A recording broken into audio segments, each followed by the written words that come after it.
folks in need, whether it's transportation, whether it's being able to pay a utility bill. Mary Patricia says for some, it could be the lifeline that they need. I think about the people who might have opened that email and thought, there's a safety net that I didn't even realize that I had, or a place to ask for help that isn't just me in a line with a million people ahead of me. Mary Patricia is hoping they'll find help from the university they called home. And there are so many Buckeyes, it's impossible to not run into them. We need your help, and our loved ones, our family, our neighbors who are our family here in South Louisiana, we need your help too. Make sure you stay with 7 News to find out a bit more about how you can help your local community affected by Ida. Now, all new this noon, Struthers and Youngstown police are on the search for a driver who exchanged gunfire with an officer last night. No injuries occurred and the 2 passengers are in custody, but there's no word on what prompted the traffic stop or what led to the officer discharging their firearm. The Bureau of Criminal Investigation is investigating this situation, and the officer who fired their gun is now on paid leave pending the investigation. Stay with us as we continue to investigate this. New details this noon, a disappointing employment report. The economy added only 235,000 jobs in August, much less than what Wall Street expected. That's far less than the 900,000 increase in previous months. Some industries are seeing a slowdown as COVID cases rise. Americans are canceling trips and going to restaurants and retailers, which seems to be impacting hiring. At the same time, millions of unemployed workers are about to lose extra federal jobless benefits. The July figure was the fastest pace since this data series began in 2008. Let's take a look across the nation. Whiskey and driving typically don't mix unless it's to help the environment. Whiskey giant Glenfiddich is using waste from its spirits to power its trucks. Tina Cross is in London with the story. Whiskey has been fueling people for centuries, but a distillery in Scotland has found another use for it. Scottish whiskey giant Glenfiddich is now running its delivery trucks on waste generated during the whiskey making process. Using the gas to power our trucks is a real first, and it's something that Glenfiddich have been able to bring together. Researchers in Edinburgh came up with the concept of using whiskey residue to power vehicles. In the production of whiskey, less than 10% of what comes out of the distillery is actually the primary product. The rest is known as draff. The spent barley grains and leftover liquid combine to create an eco-friendly biofuel.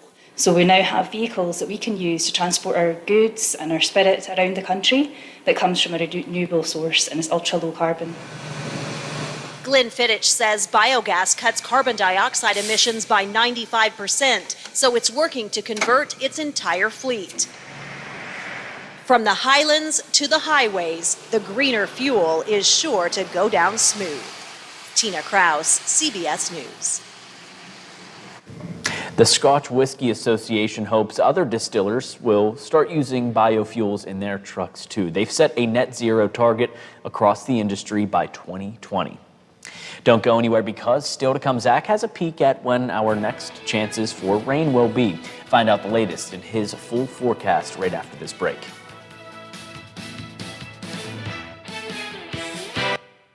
Stand by. You're back to live and local programming in moments on The Watchdog. Quaker Steak and Lube at the Highlands is the perfect place to relax after a long day. Happy hour from 3 to 6 Monday through Friday. Get $2 off appetizers, $3 off domestic drafts, and house wine specials. Quaker Steak and Lube, voted Best Wings USA. Quaker Steak and Lube at the Highlands with another steal of a deal. Get a steak burger and fries all day Monday for only $8.99. It's also Military Mondays. The Lube will take 25% off for all veterans, active duty military, and first responders. Quaker Steak and Lube, voted Best Wings USA. For all of your IT needs, visit OmniPerforms.com.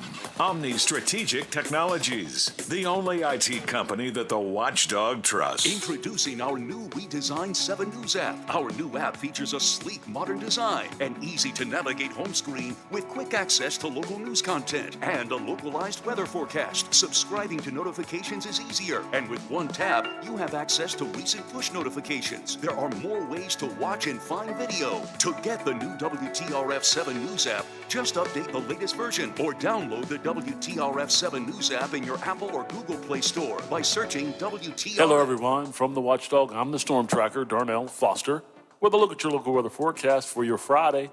Partly sunny skies, a daytime high of 76 degrees, back to about 53 for the overnight. Under partly cloudy skies, clouds and sunshine for your Saturday, with highs in the low to mid 70s.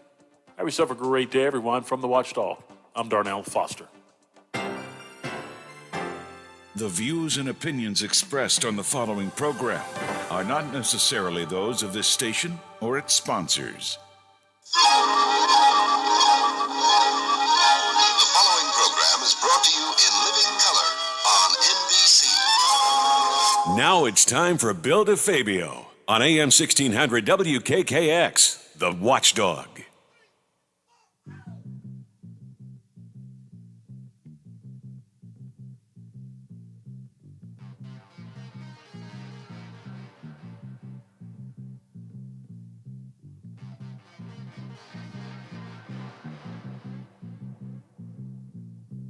People moving out, people moving in. Why? Because of the color of their skin. Run, run, run, but you sure can't hide. An eye for an eye, a tooth for a tooth. Vote for me and I'll set you free. Rap on, brother, rap on. Well, the only person talking about love, now, brother, is the preacher. And it seems nobody's interested in learning but the teacher. Segregation, determination, demonstration, integration, aggravation, humiliation, obligation to our nation. Oh, yeah. That's what the world is today. The sale of pills are at an all-time high. Your folks walking around with their heads in the sky. And welcome to Friday, September 3rd. Lots of things to talk about, from football, high school, college, baseball. Well, we won't do so much baseball because, the Pirates are not, I guess I'll be nice, not very good. But we're going to start the show. We're going to go to beautiful Steubenville, Ohio.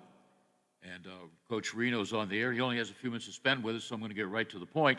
So, Reno, I look at this matchup, Wheeling Park, Steubenville. I'd like to have $1 for the combination of wins between you, the Coach Doherty. I'd be a rich man, right? Because you guys have been around a long time, winning a lot of games. Well, I know he's been around a long time, winning a lot of games. All right. Let's get right to it. You had a nice win last week. You're off to a good start. But looking forward to the next game, what are some things that you had your guys work on this week to improve the team's quality on the field? Well, on Monday and Tuesday, we work on us. We work on what we need to do to get better. We work on our fundamentals, blocking, tackling, different things, just basic fundamentals, stepping over the board offensively, stepping over the board defensively. And then Wednesday and Thursday, we would like to work on, our opponent. And two things we have to be aware of tonight is we have to be able to tackle in space and close down some of the space that they like to create with their offense. And we have to be able to be really, really physical in the box. Okay, last week, a tough win. It was a win nevertheless. It was close on the scoreboard. Of course, that doesn't count. What did you take in when you watched their win over St. Clairsville? Well, everybody thinks they just have speed. And, there's a big difference between speed and what type of speed they have. They have elusive speed. They have a couple receivers in the back that can create their own space and make you miss tackles. So that's number one that I took out of there. Number two was St. Clairsville did a great job of that last drive. And it came down to the last drive, and they were 1st and 9 on the 9 and didn't get in. So Wheeling Park rose to the occasion. I took that from the game. And the third thing I took was just, good teams win close games. They won a close game. Okay. I see their quarterback was on the cover of the preview. And reading a little bit about Nate Shellick. Is that how you pronounce his name? Shellick?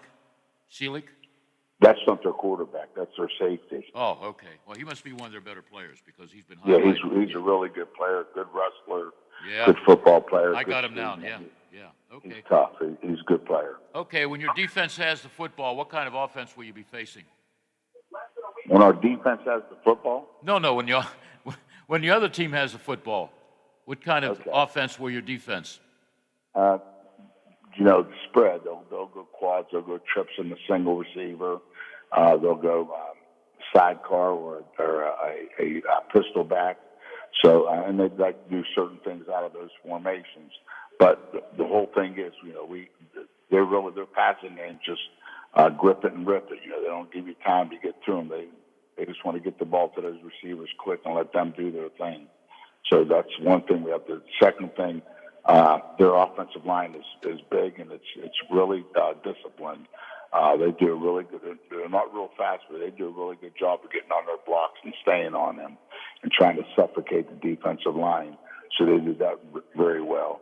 And the third thing is they're a winning football team, and that takes a lot of consideration. They win, whether they win ugly or they win pretty or whatever, they win. Okay, this is a matchup. You usually don't play Wheeling Park, right? No, we've played them a few times. I think we played them like 13 or 14 times, but that's been since 1980. So I think it's a game that should be played every year. They're the pride of West Virginia. I think. Yep. They got their hearts broken last year by losing a state championship by not even being allowed to play. Yeah. And that's a tough way to lose one. I mean, that's probably the worst way to lose one. But they and Wheeling Central and Oakland, all three of them got their championships taken away from them without even getting a chance to do it on the field. All right, finally, because I know you have to go. You have to run, and I told you we keep you on for about 10 or 11 minutes. Give me a key or two to win at home against a quality, a tough, well-coached Wheeling Park Patriots team. Well, it's going to come down to the trenches, the offensive and defensive lines on both sides of the ball. Who wins that? And our tailbacks not allowing one man to tackle them, and our receivers and DBs taking care of the perimeter. So it's going to take a whole team effort. And our linebackers got to keep their eyes on their keys, and that would take care of the defense. And offensively, we just have to do what we do. They're going to do what they do, and who's going to do it better tonight. All right. Good luck, Coach. I haven't picked a game. I haven't picked a game which I'm going to come down and see you. I just need a parking spot. Okay. Yep, you got one. Hey, thank you and good luck. All right, thank you, buddy. We'll see you after that. All right. Yeah, there was a personal situation that he had to take care of, and he called me this morning. He says, "Hey, man, only keep me on a few minutes." And whenever Reno talks, he's one of the few that I listen to. Okay. I don't know what game. Maybe I'll go down when they play Lindsley. All right, because BJ will be here. BJ, of course, the coach at Lindsley, BJ Dupuis.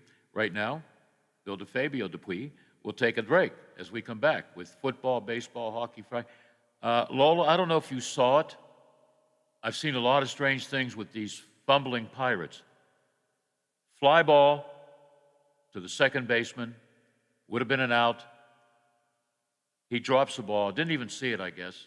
Routine fly that most kids in the Little League opponent league would, and Chicago scores the game-winning run on that play in the 11th inning.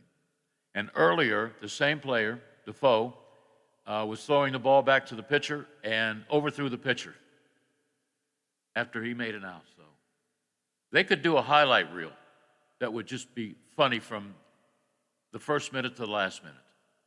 So let's get it all out of their systems with making these bumbling plays. But that was tough to watch for me this morning. You know what I mean?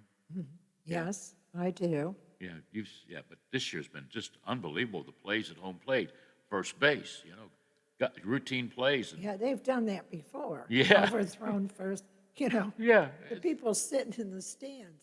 Wow. What is Yeah. it?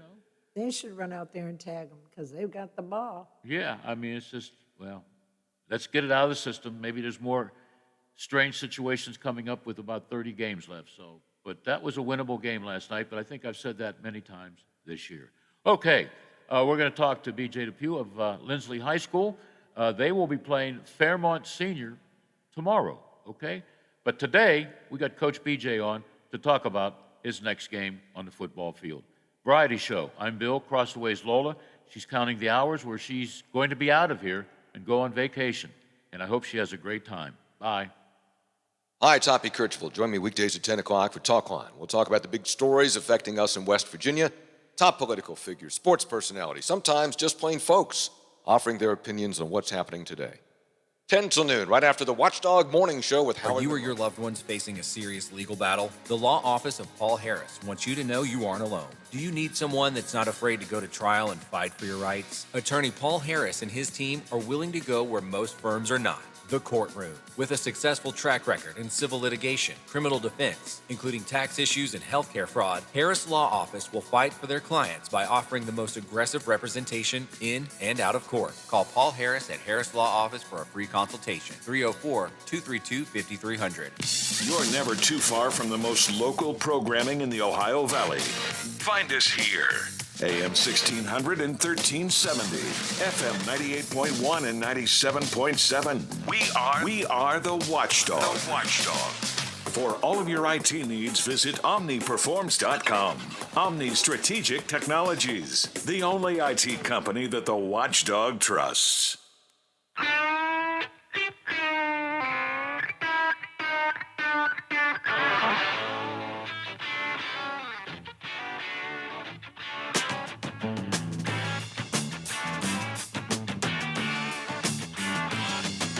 Sleep all day, out all night. I know where you're going. I don't think that's acting right. You don't think it's showing.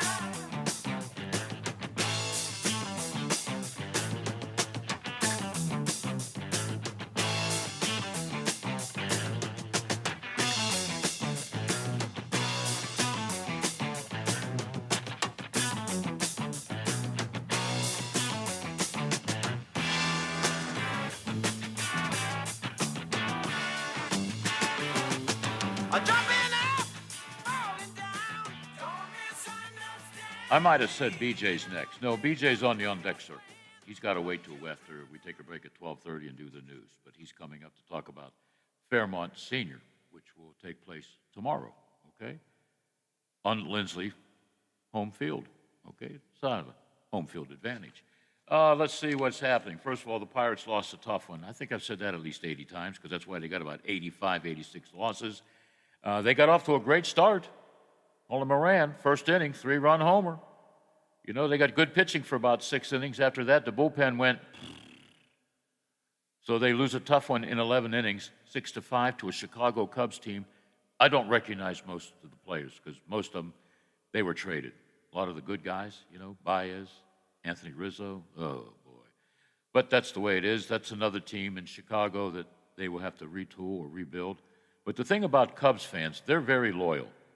For years, the Cubs sucked, but yet they would average 15,000, 18,000 a game. We know the opposite with Pittsburgh. So, you know, when Pittsburgh comes back home, I think the first game they have back home after this road trip, they've sold about 7,200 tickets, okay? That's tickets sold. That doesn't mean those people will show up, especially if the team is playing like on Friday or there's football there and Saturday. So, college football. Yeah, I got to see the last half. At one time, Ohio State was trailing the Minnesota Gophers. Remember, I said this could be a trap game to Steve Hellwag, and he agreed with me. Well, the scoreboard doesn't indicate it, but it was closer than a win for the Ohio State Buckeyes, 45-31. I was impressed with the freshman quarterback, C.J. Stroud. I mean, he went up against a pretty good defense. He passed for 4 touchdowns, 4, in his very first start as a freshman. And the Ohio State Buckeyes defense, yeah, they bend a little bit, but they did not break. So, you know, it was good to get off to a start. I thought, you know, Minnesota would have, at home, playing well at times against top 20 teams, might pull an upset. But Ohio State avoided a pothole. So they're off to a good start. And was impressed with that, I guess you'd call him a rookie, or first-year quarterback, freshman quarterback, C.J. Stroud.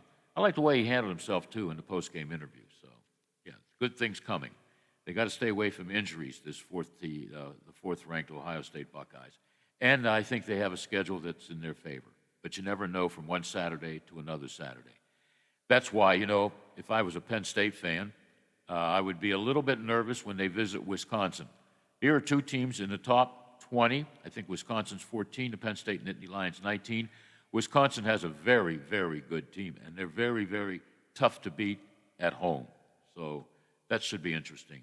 West Virginia will visit Maryland. We'll hear from Kyle Wiggs later in the show. I'm going to mention Pitt because they host the Minutemen of UMass, and I think Pitt now is 41 points favorites. That's good. You know, by the time the band sits down after they perform the pregame show, by the time they sit down in the stands, Pitt might be winning by 3 touchdowns. UMass is worse than awful. Awfully ugly. How about that? But they're getting a nice payday to travel from Amherst, Massachusetts to Pittsburgh. Hope the kids got to see some sightseeing yesterday when they arrived in town. All right, but Pitt should win. Kenny Pickett probably will throw 6 or 7 touchdowns because you know Pitt's going to run up that score. And then they got another easy one coming up, New Hampshire. You kidding me? But my focus is on West Virginia and Maryland. I think that's a great matchup. And I'll also talk to Kyle Wiggs. There's talk, and I guess it might start on social media. Maybe the conferences do this. Maybe somebody from one of the teams I'm going to say this, they put it out there. Anything you put out there, you don't know who puts it out. But this is the latest. The Big 12 is talking, like I'm talking, because talk's cheap. That's why I do a lot of it, about expansion that would include BYU, that's not bad, Cincinnati, you know, they've been good for the last 4 years, Houston, and the University of Central Florida. Would that make them better than the SEC? No, but that could make that conference second best, right? And there's, of course, the subject of money, lawyers. Can they do this all before 2025? I think the SEC will accept Texas and Oklahoma in 2 years. I'm not sure. Once you get by all of the lawyers and all the paperwork and everything. So I'll ask Cal if he likes this idea or dislikes this idea. Maybe he started this rumor. All right? We have, let's see, did I mention Brook? No, I didn't. Last year they were 1-8. This year they've exceeded last year's record. They're 2-0. They beat Indian Creek 28-13. So a nice start for Mac McLean at Brook after a very disappointing 1-8 season last year. What do I have in highlight here? Oh, Central Catholic High School versus Tuskegee High School is on our website and Facebook, okay? All right. Today we have John Marshall and Weirton, 7 o'clock on WKKX, followed by the fifth quarter scoreboard at 9:30. After that, it's the Metro News High School game night at 10 o'clock. But this afternoon, about 15 feet away from my studio, there's a group of gentlemen. They call themselves the Walkthrough Crew, and they'll be here from 3 to 5 on WKKX and WVLY. Everything you wanted to know about the local high school football scene by Jerry and the gang, you'll want to listen, because they do know it all, because they do know their homework, and they've been around for a long, long time. All right, PJ Dupuis will be here at 12:35. Coach Young from Wheeling Central will be here at 1:08, give or take a couple of minutes.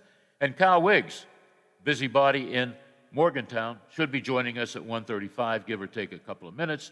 At 2 o'clock, Ray Fittipaldi, he has the day off like the Pittsburgh Steelers. Matter of fact, the Steelers got the weekend off. So does Ray.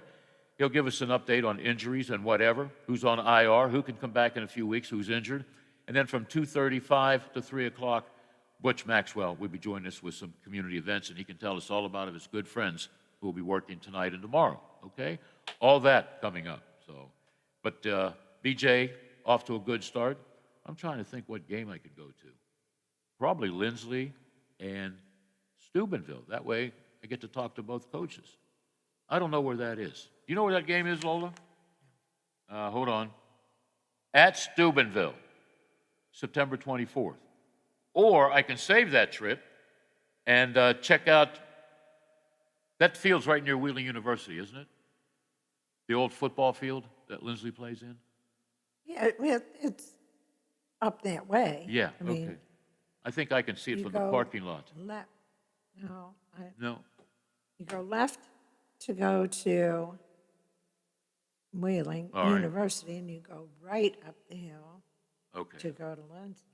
I'll find him. Because October 2nd, he plays one of my good friends, Ed Dalton. and all the crew at McGoofy. Oh, I didn't say that. I meant McGuffey. Yeah, Dalton and I go back when I was working some Trinity High School games, and he was the head coach there, all right? He's been very successful. He's also getting paid a whole lot of money in that Claysville school district. But McGuffey will be playing Lindsley on October 2nd. Or I may go on September 24th at Steubenville to see both BJ and Coach Reno, all right? You know what? The Pirates suck. We all know that, right? On July 7th, the Washington Wild Things were 9 games out of first place. Last night, with their win and a loss by Sussex County Miners, guess who's in first place in the division? The Wild Things by 1 game. And now, starting tonight, it's game 1 of a 4-game series at Sussex County Miners. So, should be an interesting weekend. And there's no wild card this year. It's divisions. You got to win a division, then there's playoffs. And, you know, to the surprise of many, including me, and I work almost all their games at home, or all of them, Washington, from what I've seen, has the best team I've ever seen this year in the Frontier League. Parity, it's big time. Washington has a lineup from 1 to 8 that's very, very good, and they have the Frontier League's best pitching staff, starters, and bullpen. So maybe I'll finally get to see a championship. All right, hopefully it's at home, because that means more money for me. Yeah, it's a business. You know, they put steak and potatoes on my plate, but this should be a very good weekend for the Washington Wild Things. Of course, Tuesday I might say it was a bad 4-game series. You never know till you play the game, right? And I know one thing, I'm looking at the clock, it's the bottom of the hour, let's take a break. When we come back, BJ Depew will talk about his team playing against Fairmont Senior tonight on their home field. The Metro News Update is brought to you by Thomas Auto Centers, Mall Road, St. Clairsville. Get the best deal at Thomas Auto Centers. West Virginia Metro News, I'm Chris Lawrence. United Mine Workers President Cecil Roberts is leading a march of UMWA members today, marking the 100th anniversary of the Battle of Blair Mountain. Roberts telling Metro News he'll walk 15 miles today from Marmette to Racine. To me, on a personal note, I'm retracing the steps of my grandfather Roberts, my grandfather Harlow, and my great-uncle Bill Blizzard, who led this march. To me, this was the start of building the middle class. The Battle of Blair Mountain, one of the largest and most violent clashes ever over labor rights in America. The march culminated on Blair Mountain in Logan County with a 5-day shootout between Baldwin Felts detectives hired by the coal companies and the coal miners. WVU history professor Hal Gorby says miners were fighting for their lives. Miners were protesting the nature of the coal company town system that existed in southern West Virginia, where they had very little freedom, very little civil liberties, sort of everything, their lives were controlled by the company, poor safety conditions as well, very low wages where in most cases miners were paid not in real currency but in company-owned scrip. And the shooting stopped only when federal troops moved in, and many of the miners were tried for treason. Elsewhere, although the impact of Hurricane Ida on West Virginia was not that bad, there is minor flooding on the Potomac River at Shepherdstown. Flood stage there is 15 feet, and it crested overnight at 15.7 and is starting to recede. You're listening to Metro News, the voice of West Virginia. The latest Metro News West Virginia poll out today finds Senator Shelley Moore Capito continues to enjoy strong approval rating from her constituents. But Senator Joe Manchin's approval rating has slipped in recent years. Pollster Rex Repass. In 2019, he was at 49% job approval rating. He's now at 42%. And his disapprove is at 37%. And Capito's approval is at 52% with a 26% disapproval ranking. Governor Justice had the strongest approval rating at 61%.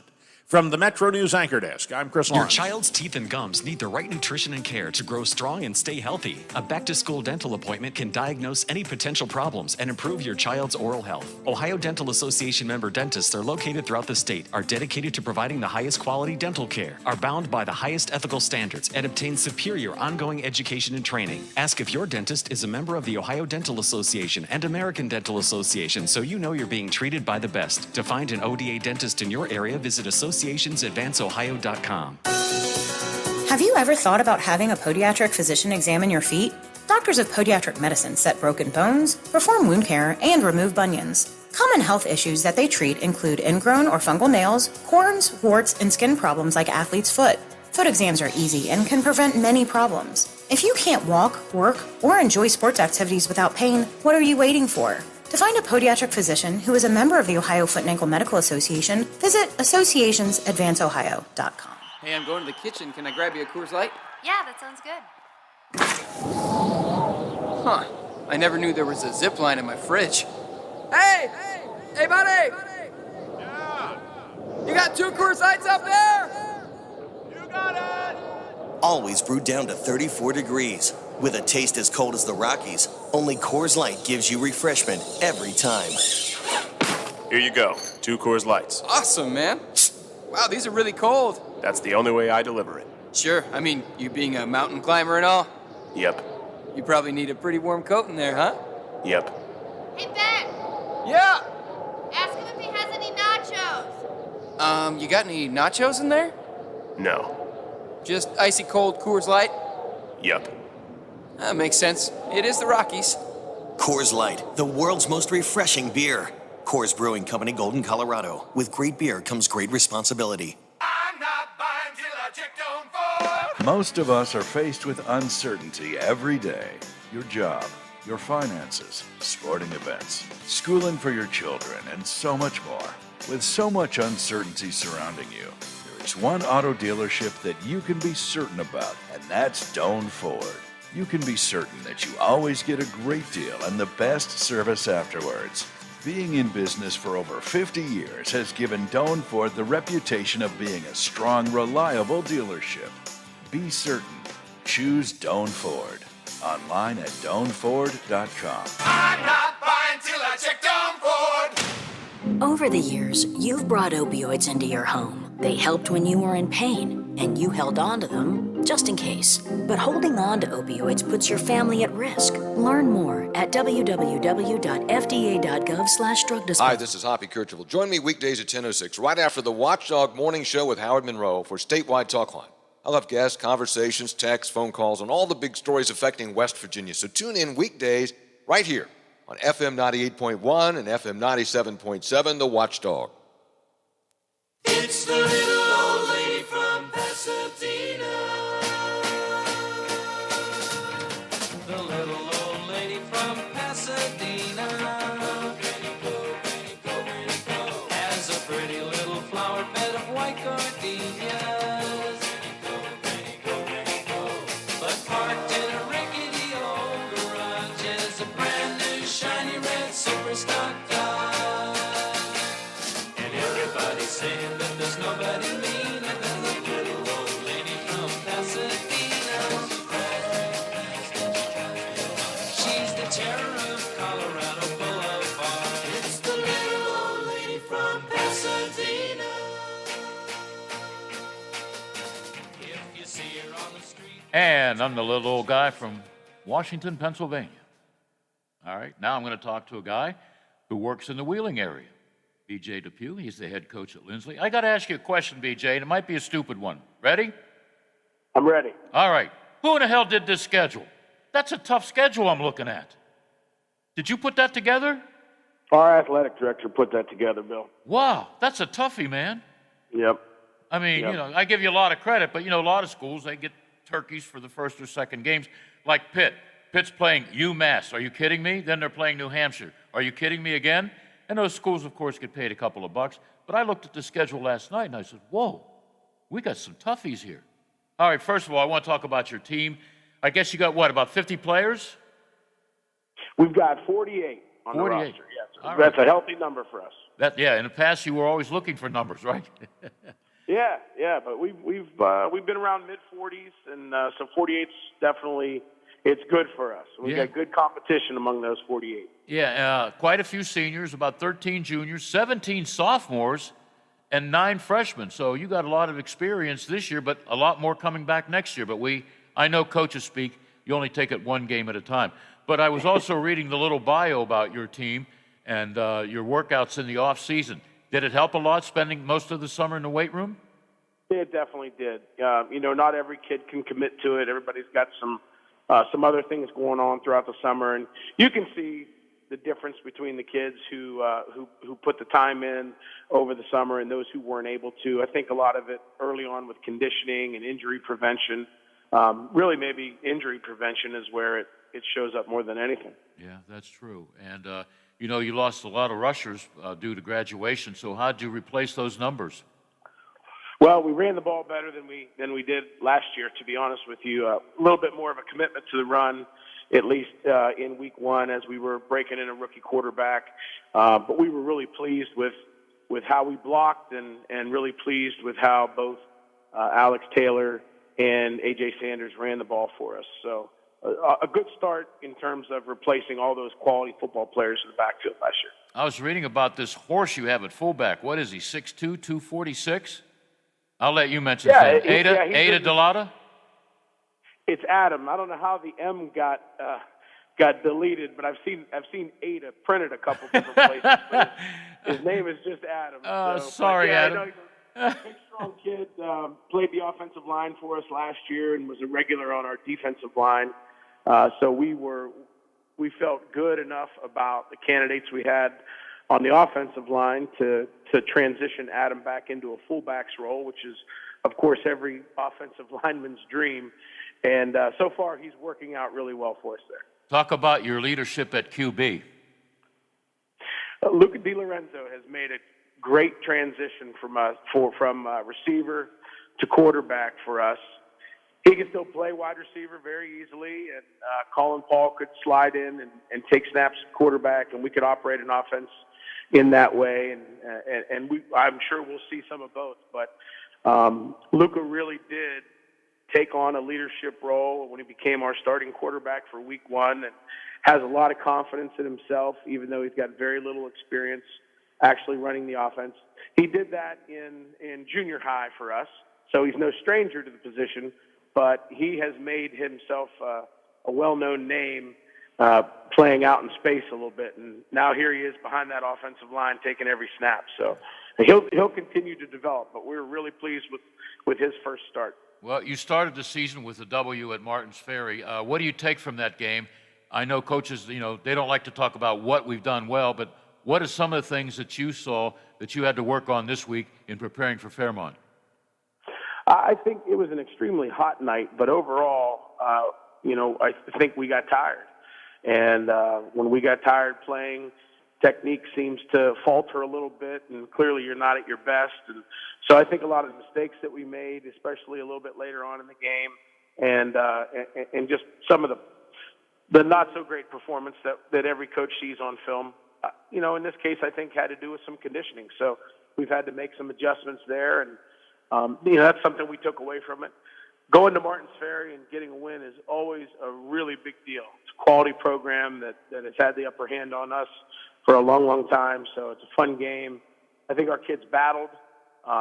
We made a lot of mistakes, but found a way to win despite that, and a lot of times you'll take that as a coach because there's room for improvement. Yeah, I'm crazy, but I don't think I'm stupid, Coach. I'm looking at your schedule.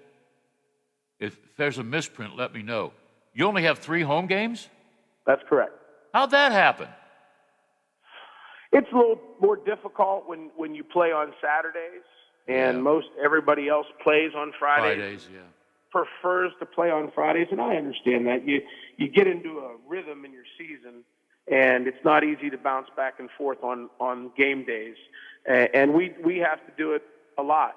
We travel next week and play on a Saturday night. We play our 3 home games on Saturday afternoons. So we're always making adjustments, and that just kind of comes with the territory. Wow, I'll tell you what, I see so many, I've never seen so many ats at all these rosters and schedules.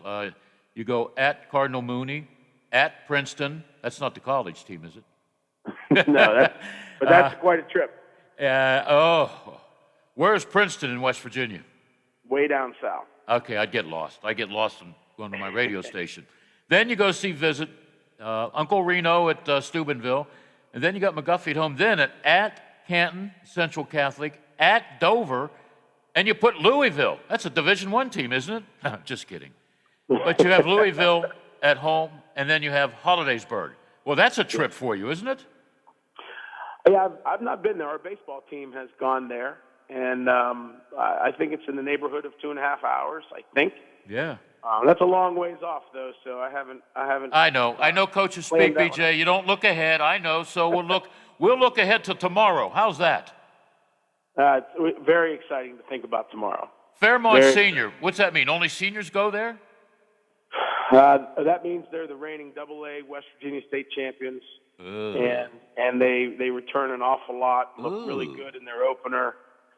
They look really good on film, and I think it's a great opportunity for us because that's a team that has, and rightly so, earned the respect of football fans in the state of West Virginia. And to my knowledge, we've never played them before. If we have, it's been a long, long time.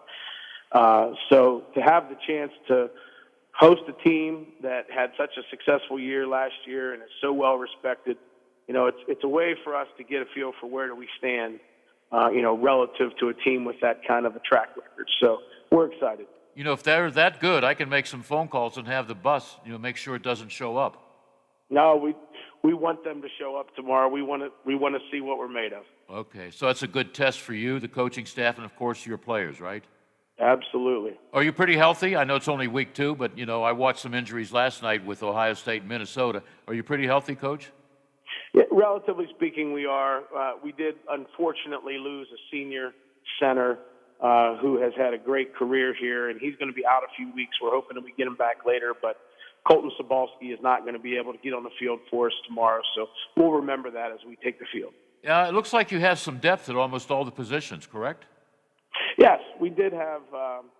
We had a really good camp where we had competitions for positions on both sides of the ball, pretty much everywhere. So we really like all the guys that are currently backups. Have no problem using that depth, and we were tested on Friday at Martins Ferry in that heat and against that team. So a lot of people did play and had to play. So we feel that helped us develop, and hopefully will pay some dividends tomorrow. Fairmont didn't have the same kind of challenge in their opener. However, they took that opportunity to use a lot of their depth to get reps in. And so both teams have used a lot of kids. Ours was more out of necessity, and theirs was more out of convenience. Do they have a lot of good runners on that offense? Yeah, they have 2 excellent backs. Dylan Hours and Jermaine Lewis both explode and really, really pop when you watch them run.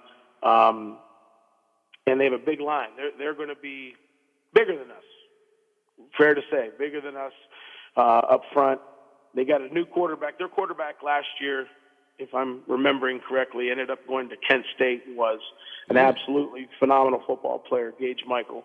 And the young man they have filling his shoes right now is a guy named Don Stingo, and he's a very athletic kid as well. So their offense is dynamic. They've got some great receiving threats. They will be a challenge for us to defend, no doubt. I know how I can help you without hijacking the bus. I'll bring a couple fire departments in from Washington County, and we'll flood the field. It'll be a muddy field for those runners. How's that? Can I help you there? No, thank you. All right. Okay. Well, I know it's going to be a tough one. So I'm not going to ask you for one key to a win. I'm going to ask you for 2 or 3 keys to what probably would be an upset if you win. Nothing you do surprises me because, I remember for a couple of years your program was not very good, and you've just built it up. You've always had confidence in your players. You're a character guy. But that character, you can't throw the ball, run the ball, or play defense. You got to depend on your team. Give me a couple of keys to a win tomorrow. I think the team needs to believe that they can be successful tomorrow. I think that we're going to have to play 4 good quarters. I can't say that we did that in our opener, which isn't a big surprise, but right away we addressed the team to say, it's going to take a better effort for 4 quarters, and that's certainly going to be the case tomorrow. And we can't give them extra possessions by turning it over. We're going to have to steal a couple possessions ourselves because I do think they'll be high-powered, and I think their defense will be very strong as well. But I think the biggest point is that we believe we can. Yeah, and I believe that they can because of you. So, talking to other coaches, I know you're well-respected around the conferences and everything, and you do a great job. For, a small school, private school, you have to worry every year about, can we get some good kids, whatever. You get quality kids, I know that. So Fairmont Senior, who's the coach there? I don't know because I was too lazy to look it up last night. His name is Nick Bartik. Okay. And I've never met him personally. We've only communicated, from a distance as we set this one up. But he seems to be a very well-respected coach, and their whole staff and program is as well. So I'm looking forward to us all getting together on the field and having a good game. Well, you don't want your kids to be in awe of this team because you know what? They're only human beings. They're prone to make mistakes. They're prone to make mistakes, fumbles, turnovers. That's what's good about this game of football, especially. Baseball, you got 162 games, so you could lose. Well, if you're the Pirates, 85, but whatever. But football, you never know what's going to happen because everybody's like a human being. That's right. I don't think that's going to be a problem. I don't think we'll be in awe of them. We will always respect our opponent, but I don't believe we would ever fear them. And I'll let you know ahead of time what game I'm going to take in, okay? I hope we see you at one of them, Bill. Well, I owe you one, right? Are you keeping You track? owe yourself one. You owe yourself one. Well, Come yeah, check I know out I the do. desk. Yeah, I want to see this field. I want to, meet you. I think I met you once. It was only a few minutes, but, We met in the studio one day, yes. You were in the studio? I can't remember that. Was I there? Yeah, well, you were running the show. No, Lola runs the show. I just do the talking. I just yakety yak, don't come back. All right, I'm thinking about McGuffey. Is that a Saturday game? That is. That is. Okay. October 2nd. All right. I got to watch my mileage, so I might hop on the McGuffey bus if you don't mind. No, Dalton may be driving. I won't be on that bus. Yeah. We get along real well because we're a little bit whacked, and he's a good coach. I knew him at Trinity for a number of years. He built that program, and he's done a nice job at McGuffey. So it might be that one. Or maybe I'll just go to Steubenville because I know Reno would treat me to dinner thinking that I'll be rooting for him. I don't root for anybody. I just root for a good game when I go watch two teams, like when I go to St. Clairsville or Shadyside. But I do owe you a visit, and I'll make sure I do it this year, okay? Sounds great, Bill. That'd be wonderful. Thank you for your time, and good luck against Fairmont Senior on tomorrow, okay? Thank you, and thanks for having me on. Well, thank you, sir. All right. That's a hell of a schedule. I've never seen a schedule like that. 3 home games, and about 8 of those teams are very, very good. You're talking Dover, very good. McGuffey, very good. Steubenville, very, very, very good. Cardinal Mooney next week, very good. Fairmont, returning champs. Hey, if you want to be the best, you got to play the best. Right, Lola? Yes, Bill, that is true. And if you're one of the worst, you want the Tigers to play the Pirates, right? That Which is coming up. true. Is that this week when you're on vacation? Yeah. You'll be able to track it on your cell phone, right? Yeah, I've got a little portable speaker, and Okay. I can. Can you take a laptop with you? I don't need a laptop. I can use my phone or my iPad. Okay. All right. So, as a matter of fact, the only thing I have really left to do now is clean the kitchen and vacuum because we got people staying the week, to take care of the zoo. Yeah. So I don't want to leave them. Do the cats know because they're smart? Do they know you're going away? The older ones do. The older ones do. The minute the duffel bags or suitcases come out, they know. By the way, I was up at the Walmart on the Highlands. That's where I got this shirt. Remember I told you I'm going to wear Pitt in West Virginia? There's a story about this shirt. You want to hear it? Yeah. This shirt had a price tag of $11.97. Mm-hmm. In the same rack, the same shirt, same size, $9.97. So there was a lady walking around doing inventory, and I asked her, I said, what is this? I'd like to have this shirt, but they're 2 different prices. She goes, well, the one you're holding to your right, which is one more expensive, should have been $9. Sometimes mistakes are made. So less than $10, I get to wear this. So that's nice. Yep. I'm a Pitt guy today, and I'm a West Virginia guy today. All you got to do, folks, is check the Facebook. Here, wait a minute. There you go. Go Mountaineers! Looks like Pitt and West Virginia have the same colors, don't it, Lola? Blue and gold? Yeah. By the way, they don't expect a whole lot of people tomorrow. Would you want to go see Pitt playing UMass? Mm-mm. Not on a weekend where you could be doing some picnic things and cut the grass, smoke the grass, But it's interesting. I got to work security. Got to take in the UMass guys to their locker rooms. Oh, boy, that's going to be fun. Then a couple of weeks, they got New Hampshire. So Pitt, as usual, get off to a good start. Then when they start playing good teams like Miami and North Carolina, we'll find out what they're made of.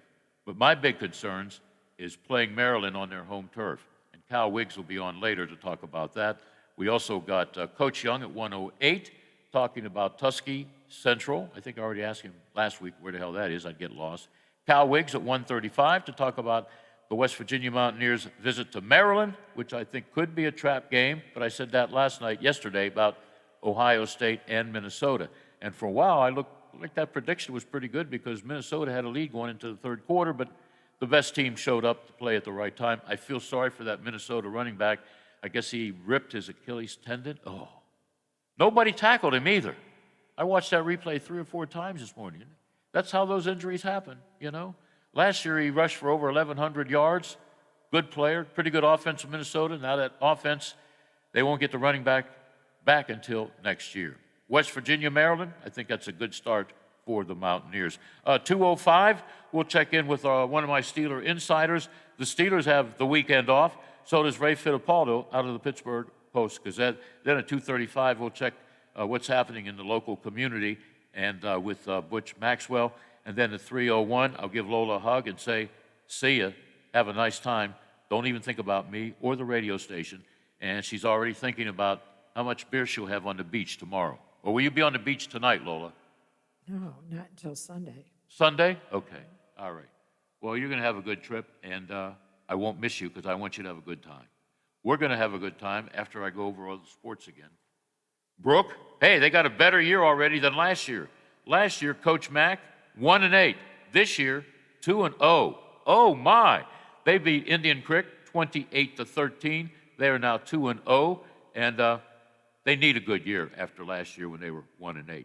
I know it was a tough year for the coach because I think I only had him on once. You know, what do you talk to a coach who's having a losing season? A lot of them don't even want to go on the radio. But as I said it before, we here at the Watchdog, we like having the coaches on to talk about their team, all right, the visiting team, and promote the school. It's a great promotion for the schools that I have on, like Lindsley. It's a great promotion to have their football coach on, you know? I think it's a win-win situation except for, well, I don't name names, maybe 2 coaches out of all of them that we talk to, all right? But Ohio State, 45, Minnesota, 31. And how about that freshman QB, C.J. Stroud, all right? I like the way he handled himself after the game being interviewed. Just a young kid, looks like he's 13 or 14. 4 TD passes. And, of course, we have West Virginia and Maryland tomorrow, Pitt and UMass. Now, if that was a hockey game, UMass would probably kill the Pitt Panthers. They have a hockey program at Pitt. UMass last year won a national championship. Just ask DJ Abasella because I think he knows the coach and everybody. And Penn State will visit Wisconsin in a battle of 2 top 20 teams. Wisconsin 14, Penn State 19 or 20. And I hope Duquesne gets paid a lot of money. Duquesne, on the road, they're kind of like a small Division I school. Duquesne, on the road, will play a Big 12 team, TCU. And I think TCU is favored by 28. But it's a good payday for Duquesne. And you never know.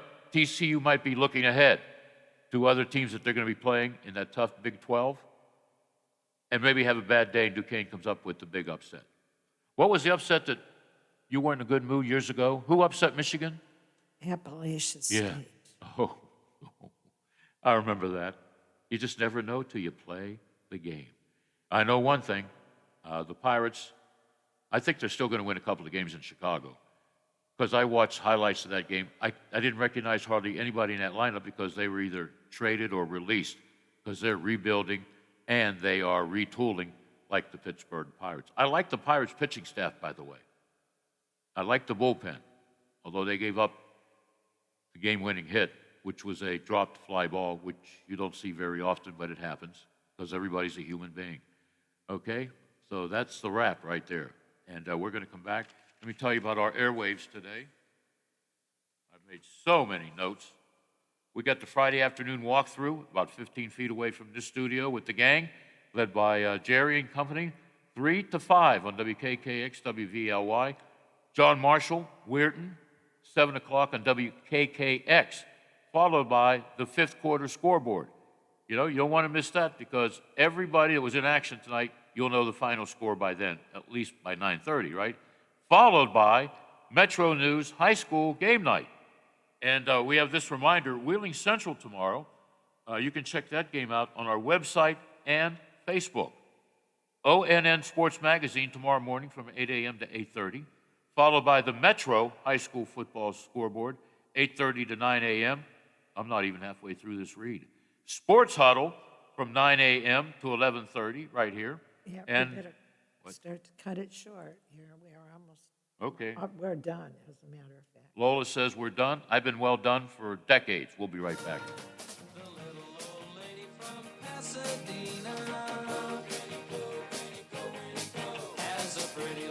The Watchdog is FM 98.1 W251CY, AM 1600 WKKX Wheeling, FM 97.7 W249DU, AM 1370 WVLY Moundsville. The ABC News is brought to you by Thomas Auto Centers, Mall Road, St. Clairsville. Get the best deal at Thomas Auto Centers. From ABC News, I'm Michelle Franzen. President Biden headed to Louisiana this afternoon. He'll tour the devastation caused by Hurricane Ida and get updated on recovery efforts on the ground. Many parishes are still flooded and nearly 1 million customers have been without power since Sunday. And now a warning, scammers are also hard at work. It comes as a text, says the Federal Emergency Management Agency, and it'll read FEMA Louisiana Department of Disaster, and will claim to offer every citizen $8,500. The real FEMA says after disasters, scam artists often attempt to take advantage of disaster survivors. The federal agency is encouraging survivors to watch for and report any suspicious activity. Ike Ajachi, ABC News, Washington. Hurricane Ida and remnants of Ida blamed for more than 60 deaths now across 8 states. Before leaving for Louisiana, the president expressed disappointment in the latest jobs report showing 235,000 hires last month instead of the 750,000 projected. The president says in the months prior, the economy was showing record growth. He blamed the slowdown on the latest wave of COVID cases and urged Americans to get vaccinated. Diane Swank, chief economist at accounting firm Grant Thornton, says there could be a lag in those numbers. Sadly, I think this is a prelude to additional weakness, and it's not just the supply side of the labor market not showing up, it's now demand as well. President Biden also fielding questions about what the federal government can do about a new Texas abortion law. President Biden Friday slammed the new law in Texas that effectively bans nearly all abortions in that state. It sort of creates a vigilante system where people get rewards to go out to, anyway.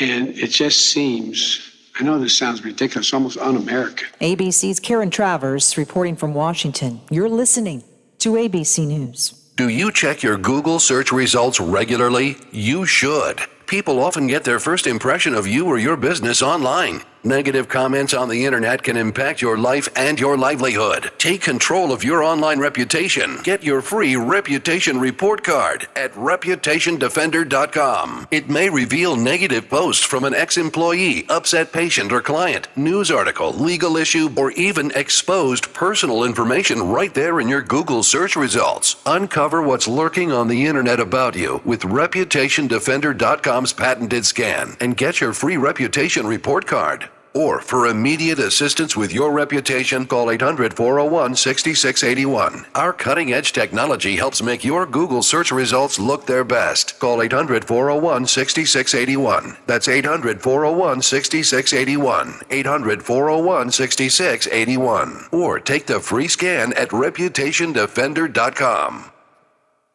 A terror attack today taking place in Auckland, New Zealand. Police say a man grabbed a knife from a supermarket shelf and randomly stabbed 6 people before he himself was shot by police. What is extraordinary about this is that he was already on a terror watch list. He had extremist views, he was an ISIS sympathizer, and for that reason, the police were constantly monitoring him. And in actually fact, they were there at the supermarket. They just thought he had gone shopping. Thankfully, though, they were able to respond very, very quickly. Within 60 seconds of his attack, he was shot dead. He's understood to be a Sri Lankan national, but he's been living in New Zealand for 10 years. 5 years ago, he was put on the terror watch list. ABC's James Longman.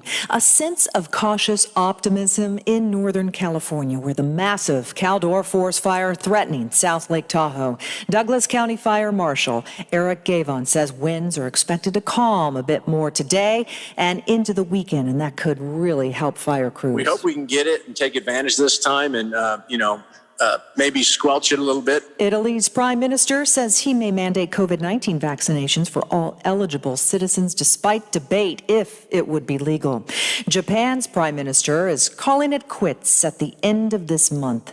Yoshihide Susuga faced criticism over his handling of the pandemic and for holding the Summer Olympics despite public opposition. This is ABC News. Legacy of Rock, brought to you by O'Reilly Auto Parts. She's been with Hart since 1967, and Nancy Wilson says there's nothing like being out on the road. Getting sleep is really difficult, but the hour and a half, 2 hours on stage is worth all of it. Legacy of Rock, presented by O'Reilly Auto Parts. Think O'Reilly Auto Parts for all of your car care needs. Get guaranteed low prices and excellent customer service at O'Reilly Auto Parts. Better parts, better prices every day. Michelle Franzen, ABC News. This is ONN. Even though the CDC says unvaccinated Americans should stay home this holiday weekend, a lot of people are expected to hit the roads. Molly Brewer with affiliate station WBNS-TV in Columbus reports. According to analytics company Inrix, they say if your road trip starts today, you should avoid heading out between noon and 8:30 when people are probably heading out from work or running errands. If you're leaving Saturday, a little different. Inrix says the worst time to leave by car is between noon and 5 p.m., the best time before 11. And that's the case for anyone returning Monday also. It's best to hit the road before 11. Things could get backed up between 1 and 5 p.m. I'm Molly Brewer. And while parts of Ohio experienced heavy rain and localized flooding when the remnants of Hurricane Ida swept through this week, the storm caused significant death and destruction elsewhere. More from Angela Ann. At least 13 deaths are blamed on Hurricane Ida in Louisiana, Mississippi, and Alabama, including 3 nursing home residents and 2 19-year-old utility workers who were electrocuted while trying to restore power. The remnants of Ida then caused tornadoes and flooding that killed at least 46 people in the northeastern U.S. 5 days after making landfall in Louisiana, more than 800,000 power customers are still without electricity. That's about 40% of the state. Angela Ann, ONN News. For a look at state news anytime, visit ONNradio.com. I'm Daniel Barnett on the Ohio News Network. Live and local talk is just around the corner. Stay right here on The Watchdog. A serious injury from an accident can be just the start of your worries. What if you cannot return to work? How do you take care of your family if you're disabled? At Gellner Law Offices, we represent seriously injured people and understand their problem. We know how to get you fair compensation. We will work hard to make sure you get the money you deserve for your losses. Don't go it alone. If you're hurt in an accident, call us at 304-242-2900 or visit us at GellnerLaw.com. We'd like to help. Washington County's largest gun show is back on Saturday and Sunday, September 25th and 26th from 9 a.m. to 4 p.m. at the Washington County Fairgrounds. Admission is only $7. Kids under 12 get in free with an adult. Everyone is welcome. They offer free appraisals and have great prices on all types of firearms, modern, military, and antique. They have over 450 tables, and the food's pretty good too. They have all these tables with cash buyers on site for your used guns. Visit arhsportshop.com or you can give them a call, 724-948-3571. That's 724-948-3571 for more information. That's the Washington County Gun Show presented by ARH Sports Shop, September 25th and 26th. Hello, everyone. From the Watchdog, I'm the Storm Tracker, Darnell Foster, with a look at your local weather forecast for your Friday. Partly sunny skies, a daytime high of 76 degrees, back to about 53 for the overnight. Under partly cloudy skies, clouds and sunshine for your Saturday, with highs in the low to mid-70s. Have yourself a great day, everyone. From the Watchdog, I'm Darnell Foster. The views and opinions expressed on the following program are not necessarily those of this station or its sponsors.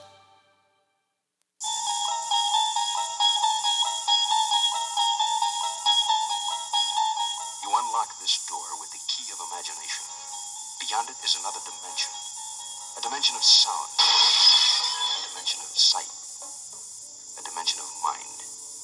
You're moving into a land of both shadow and substance, of things and ideas. You've just crossed over into the Twilight Zone. Now it's time for Bill DeFabio on AM 1600 WKKX, the Watchdog. Tax the rich, feed the poor, till there are no rich no more.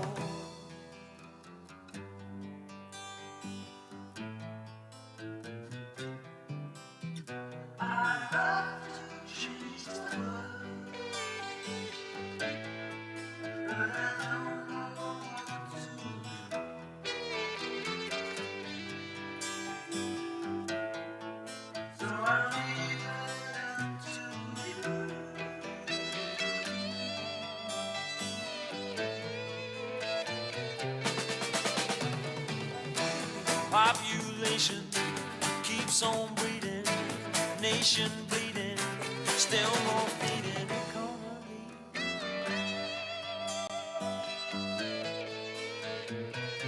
And welcome to number 222. I thought that our next guest wrote this in the Preview magazine. Ability is what you're capable of doing. Motivation determines what you do. Attitude determines how well you do it.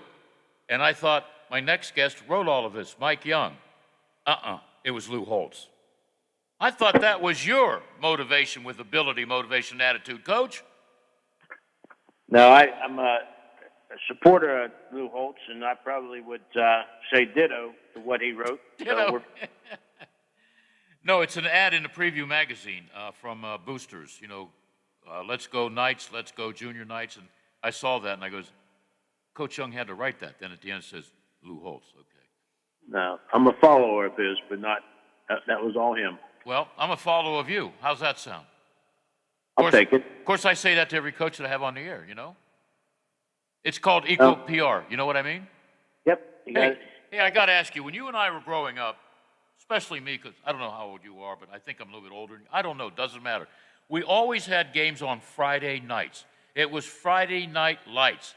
Now, and I just got done talking to BJ because he's got to play a lot of Saturday games, and I see that you're going to have a short week after Bel Air.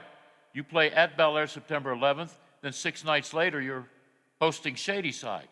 Isn't that kind of, it screws up your schedule, your chemistry? Not really. It's actually easier on the kids. They adjust real well. They make transition well. At one time here in the Valley, we had schools that played on Thursday, schools that played on Friday, Saturday afternoon, Saturday night, and then Wheeling Iron played Sunday night. So Procure League played on Sunday afternoon. So it's definitely, to a degree, you can say Friday Night Lights, but it's a weekend of football, whether it's Thursday, Friday, Saturday, or Sunday. You played on Thursdays, huh? I didn't know that. See what I learned Well, today? we only had one field in Wheeling, and we had Wheeling Central, Lindsley, Triadelphia, Wheeling High, and Warwood, and then the Wheeling Iron played too. So you had all those schools all on one field at the Wheeling Island Stadium. Wow. And they were jockeying for position, which Wheeling High had first pick. Wow. You could have played some of those games at West Lib, right? Of course, that's a long trip. Well, at the time, it was definitely been a long trip, but we actually are playing Beaver Local on a Thursday night or Friday. We have to wait and see yet, but this year, and so we're looking forward to that. All right. What do you take from your win against Ambridge? I know it was a nice win, but I'm sure you and the coaching staff said, you know what, we got to work a little bit more on this and that. What is this and that as you prepare for Tuskegee Central? Consistency in blocking and tackling are the key things there. Fundamentally, we've got to get better. Physicality was pretty good overall. I thought our kids responded well to their aggression and speed. We were inside the 5-yard line 3 times. It came up empty. We can't have that happen, so we worked on that. Yeah. There's things in that first game you see that are glaring, and they're positive and negative, and you build on it all and make yourself better. We got to take away that long run, that long pass tomorrow night or tomorrow afternoon with Tuskegee. We did a pretty good job of it, other than one time against Ambridge. So we got to continue to get better every game, every play, every quarter. So that's what it is. It's young kids going out and trying to execute and play 4 quarters of hard-nosed football. Now, you got Tuskegee Central on the road tomorrow. How far from Wheeling is the school? Hour and 21 minutes, going out 70, up 77 to New Philly. Okay.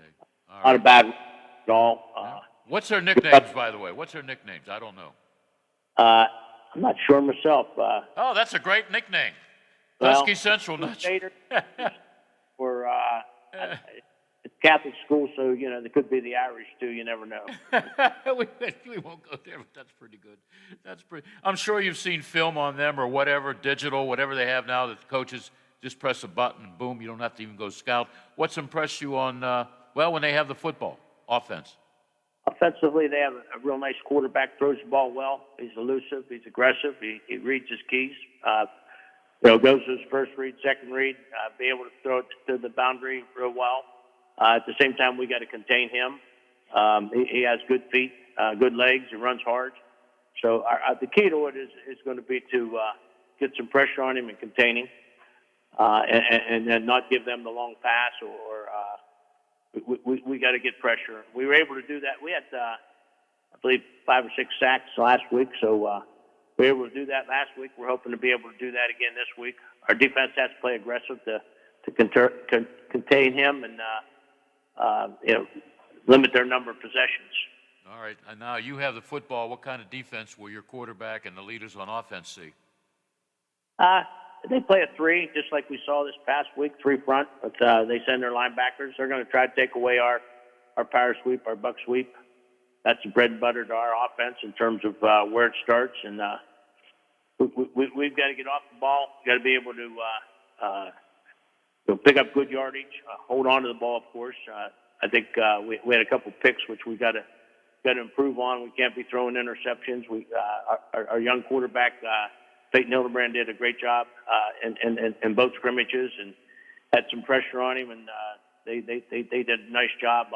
But he rallied strong in the second half and did a great job. So we're pleased with our running backs and how they're running, and Ferreira and Martos and Anderson, of course, Riley Watkins and Andrew Johnson. So, we're pleased with how our kids are getting off the ball, but that's a tribute to the people up front.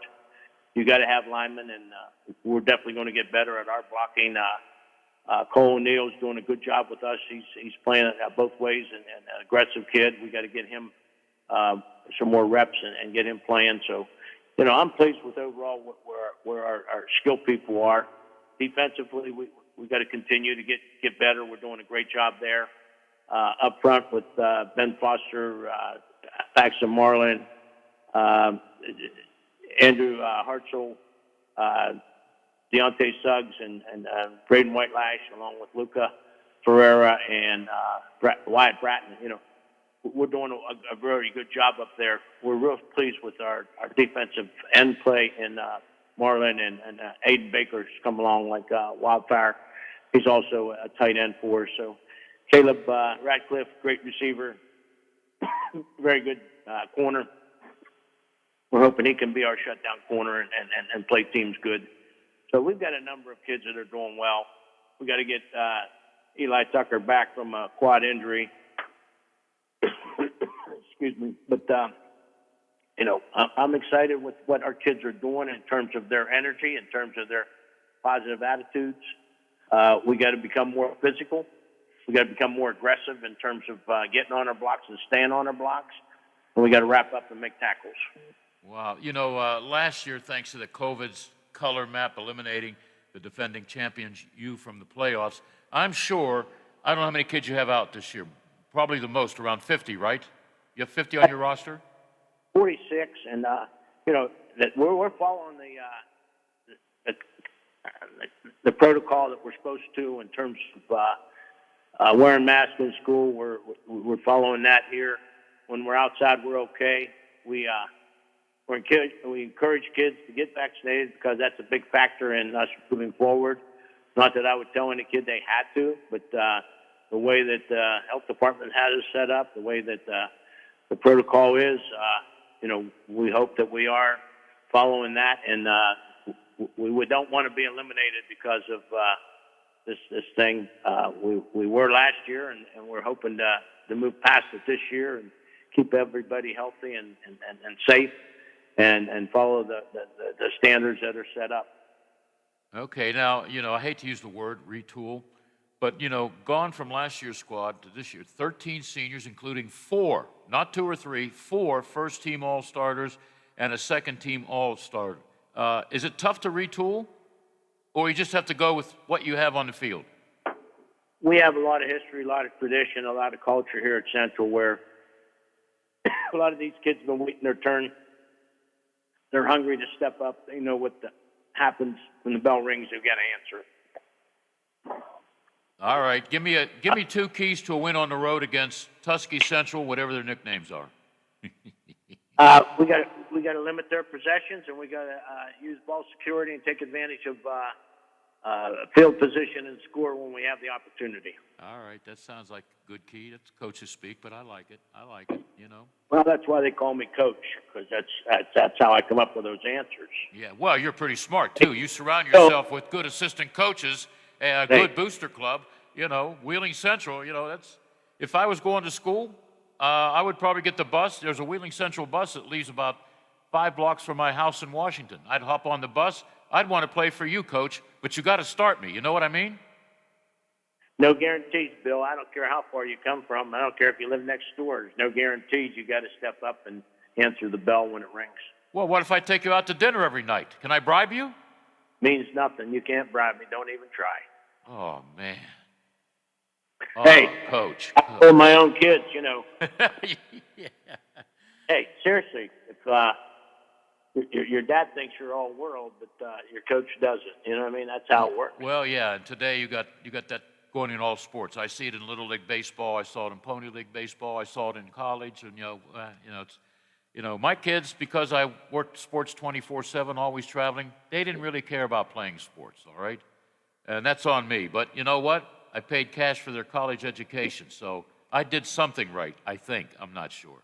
But, Coach, we'll talk. Let's see, next week you have at Bel Air, and then you have Shady Side at home. I might take in that game. How about that?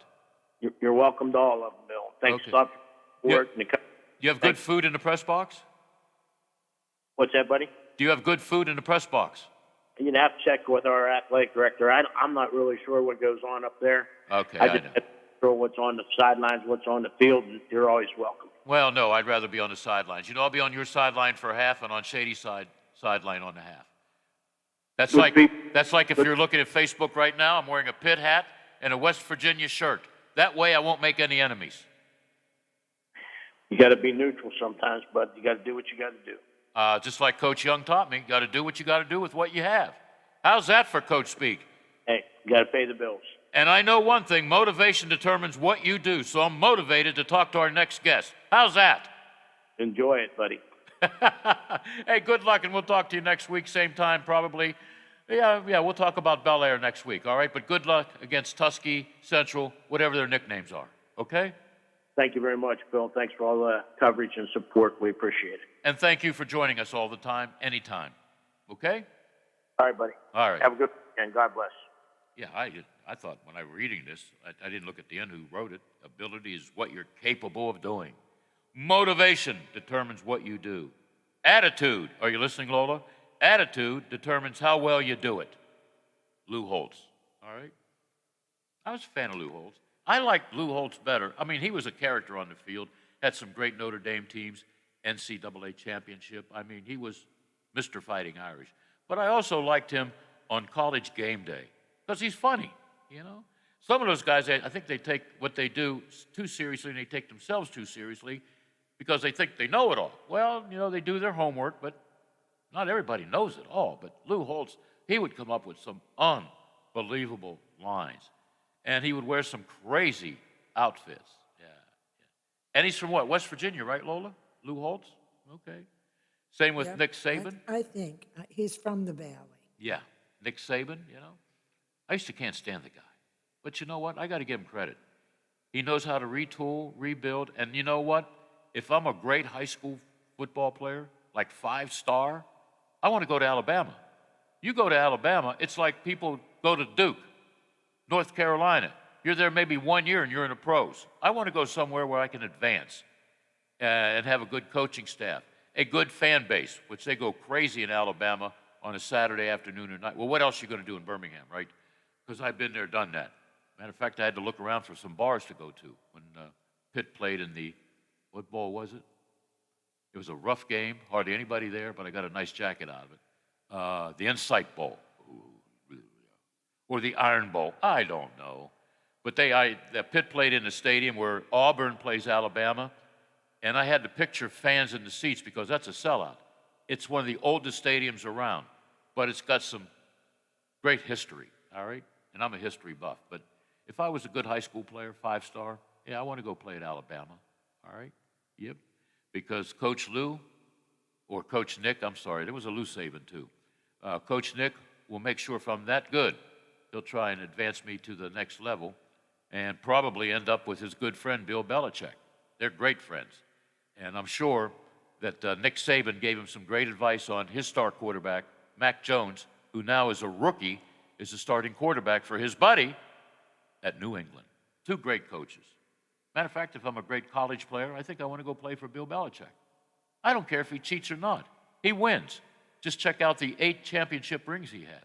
6 with New England and 2 with the New York Giants. 8. All right, so he's doing something right. Okay.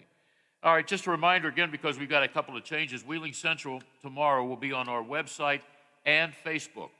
So if you can't go to the game, and I don't know where Tuskegee Central is, I guess it's an hour and a half drive from here, whatever, you can check out Wheeling Central and their game with Tuskegee Central on our website and Facebook, okay? As far as today is concerned, we're about an hour and a half away from the walkthrough, which will take place about a few feet from this studio, 3 p.m. to 5 p.m. on WKKX and WVLY. All right, one change, John Marshall and Weirton at 7 o'clock. That's going to be on WKKX. All right, 5th quarter scoreboard after the games are done, 9:30. Okay, then Metro News High School game night, 10 o'clock. We do it all for you. And then Saturday, we're loaded with sports talk. ONN Sports Magazine, early in the morning, 8 a.m., 8:30 to a.m. Set your clocks. Well, if you don't have clocks, you got the thing on your phone that rings to wake you up. Then it gives you 9 more minutes to resume or get some sleep, or you just shut it off. Followed by Metro High School football scoreboard, 8:30 a.m. to 9 a.m. Sports Huddle, 9 a.m. to 11:30 right here. And WVU at Maryland pregame show, 12 o'clock. Game time, we're talking 3.5 hours of game time preview show. Well, there's a lot to talk about, especially if you're a West Virginia Mountaineer fan. And I am. I'm also a Pitt fan today. Check out my clothing. Game time, 3:30 with Mountaineers football. Okay? I think we got you covered. And, of course, next week we talk about the Cleveland Browns. All right? Now I'm going to talk about a team I watched in the last half of the football game in Minnesota. I was a little bit concerned. Minnesota had a lead of 17-10 and 17-14, and then Ohio State exploded in the second half. How about that freshman quarterback, C.J. Stroud? 4 touchdowns.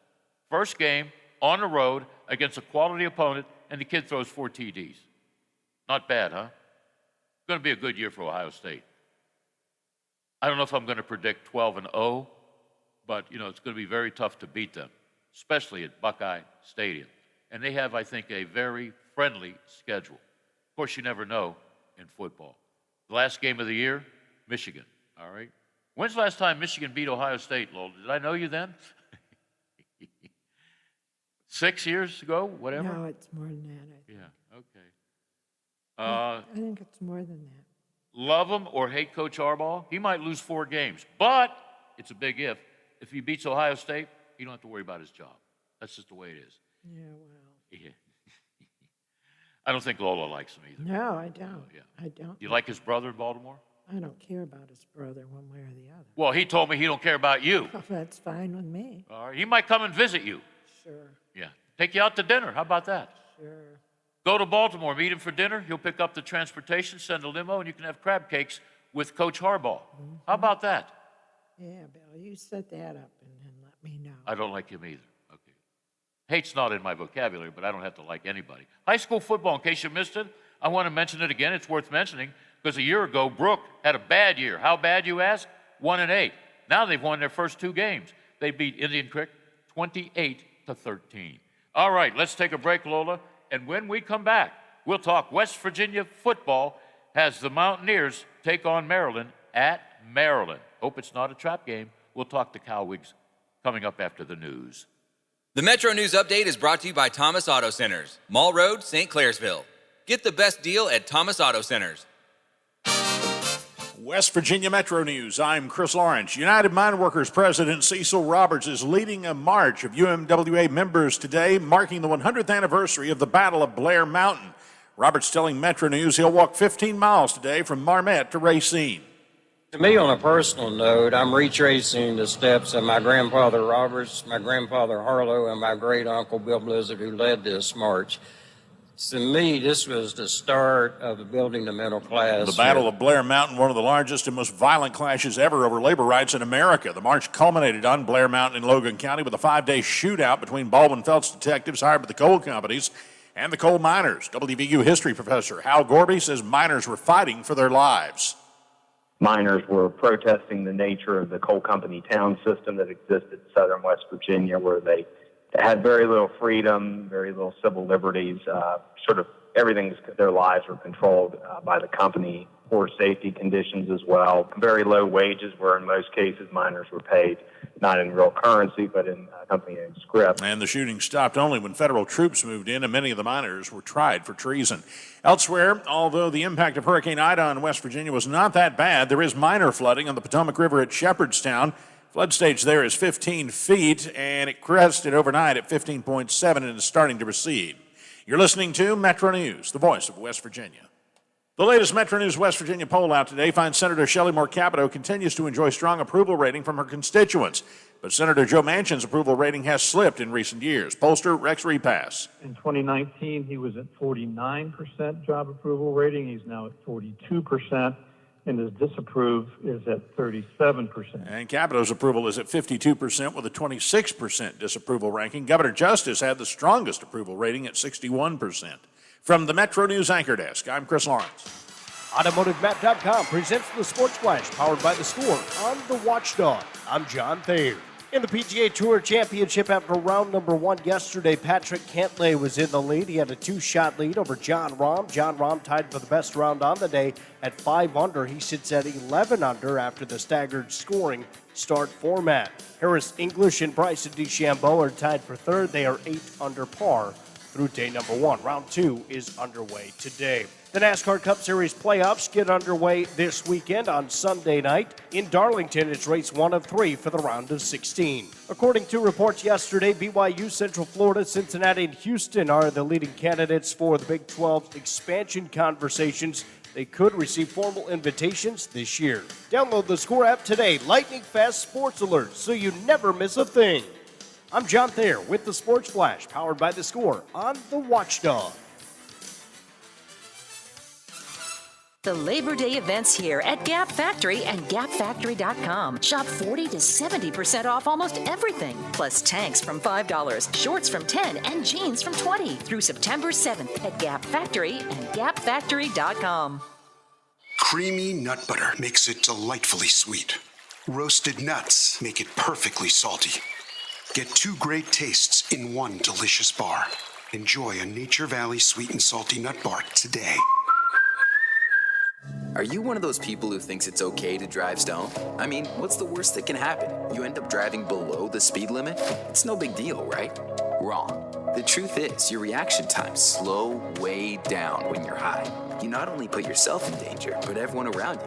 Talk about a buzzkill. Stop kidding yourself. It's not okay to drive high. If you've been using marijuana in any form, do not get behind the wheel. If you feel different, you drive different. Drive high, get a DUI. Paid for by NHTSA. Your child's teeth and gums need the right nutrition and care to grow strong and stay healthy. A back-to-school dental appointment can diagnose any potential problems and improve your child's oral health. Ohio Dental Association member dentists are located throughout the state, are dedicated to providing the highest quality dental care, are bound by the highest ethical standards, and obtain superior ongoing education and training. Ask if your dentist is a member of the Ohio Dental Association and American Dental Association so you know you're being treated by the best. To find an ODA dentist in your area, visit associationsadvanceohio.com. You've been putting back a few, and a few becomes a few too many.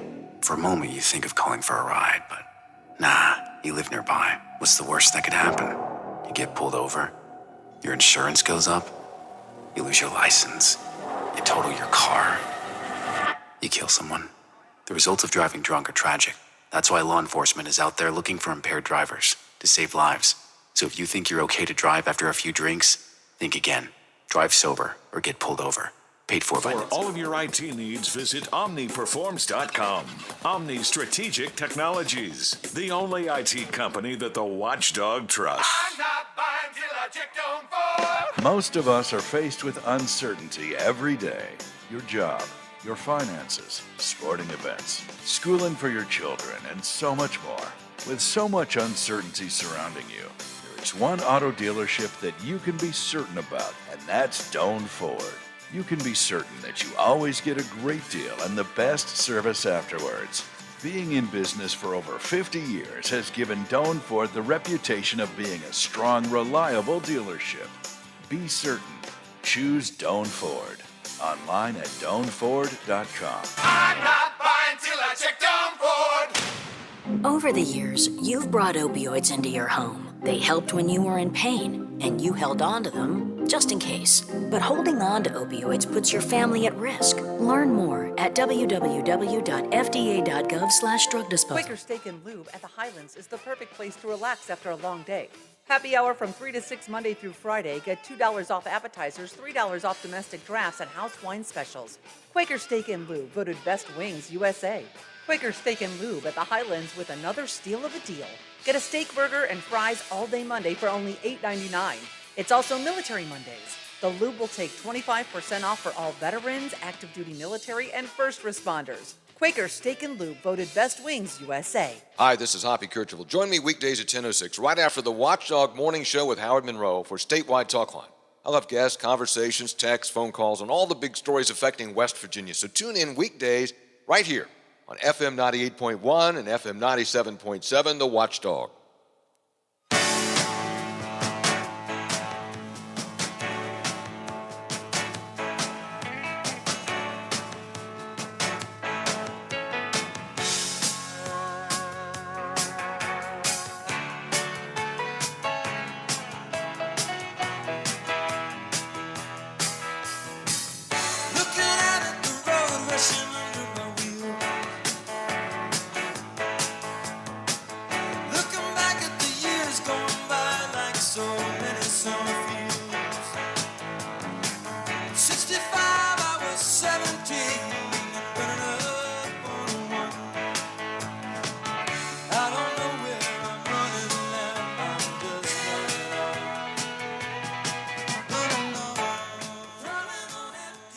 And we're back.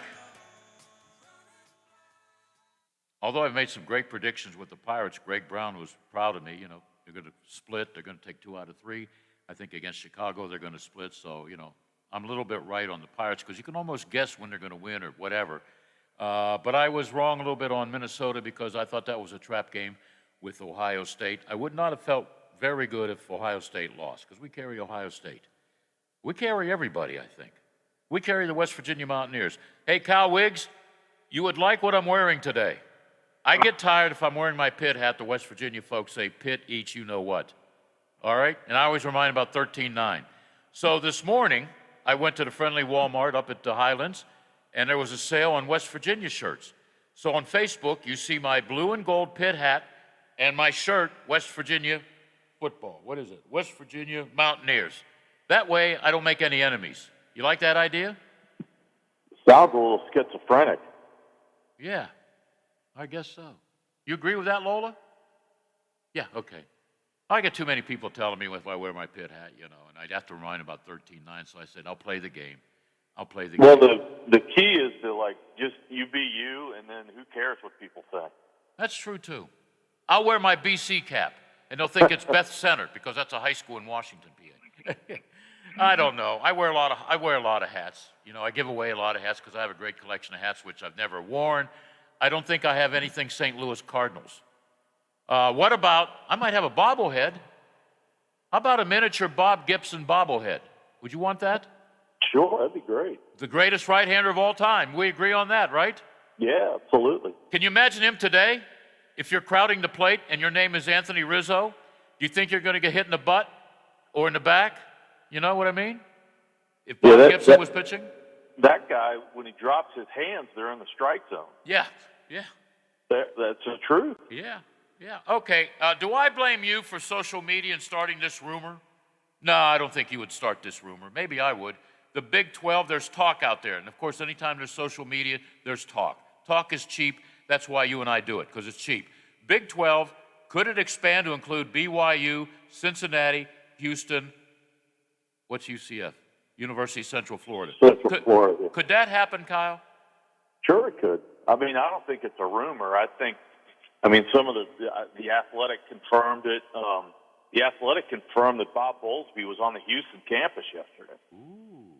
Okay. So, yeah, I think it's if again, the 8 schools that are left have to agree on it. Yeah.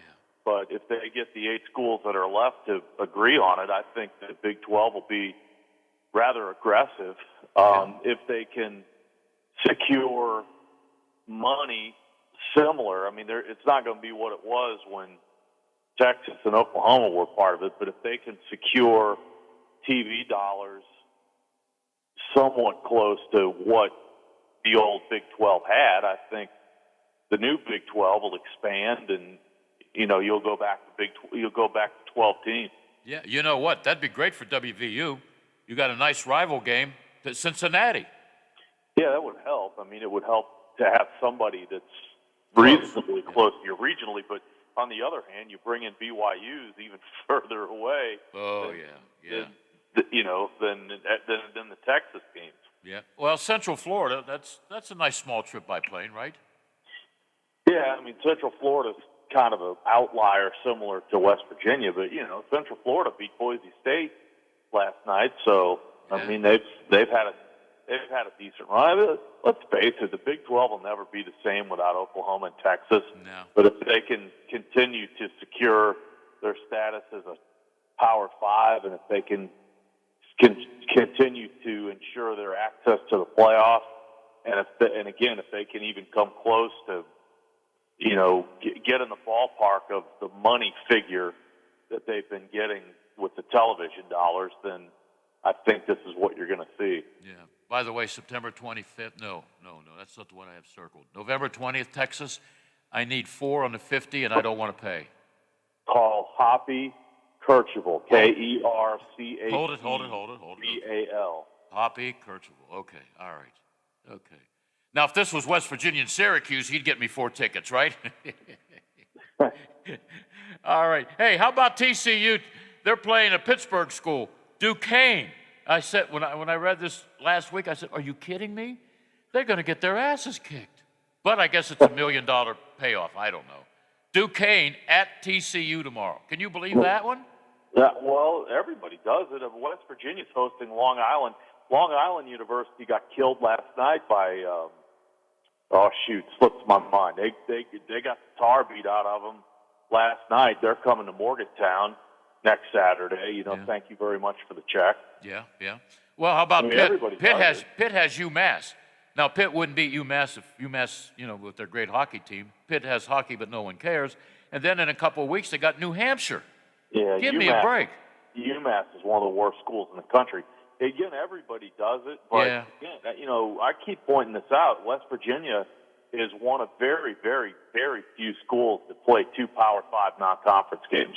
Yeah. They play Maryland tomorrow, then they play Virginia Tech. They got Long Island in between, which you don't get much out of that. But, they're playing Maryland out of the Big Ten, and then Virginia Tech out of the ACC.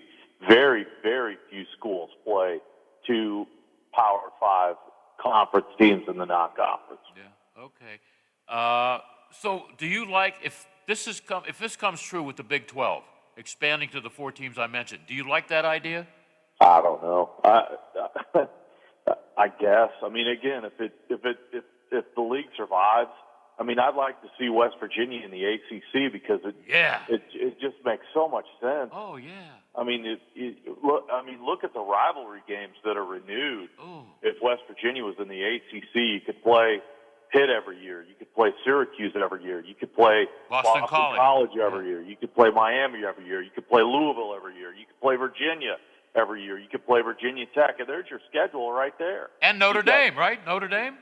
you've got 5 or 6 rivalry games that would be among the biggest games in the league all year. Yeah. Now, if you and I can come up with that, what about the guys that could pay big bucks to make these decisions? Well, there's some academic snobbery involved. Yeah. I mean, you can't deny that. And there's the fact that, you know, it would happen if Notre Dame joined the league full time, because you'd need a second school for an even number again.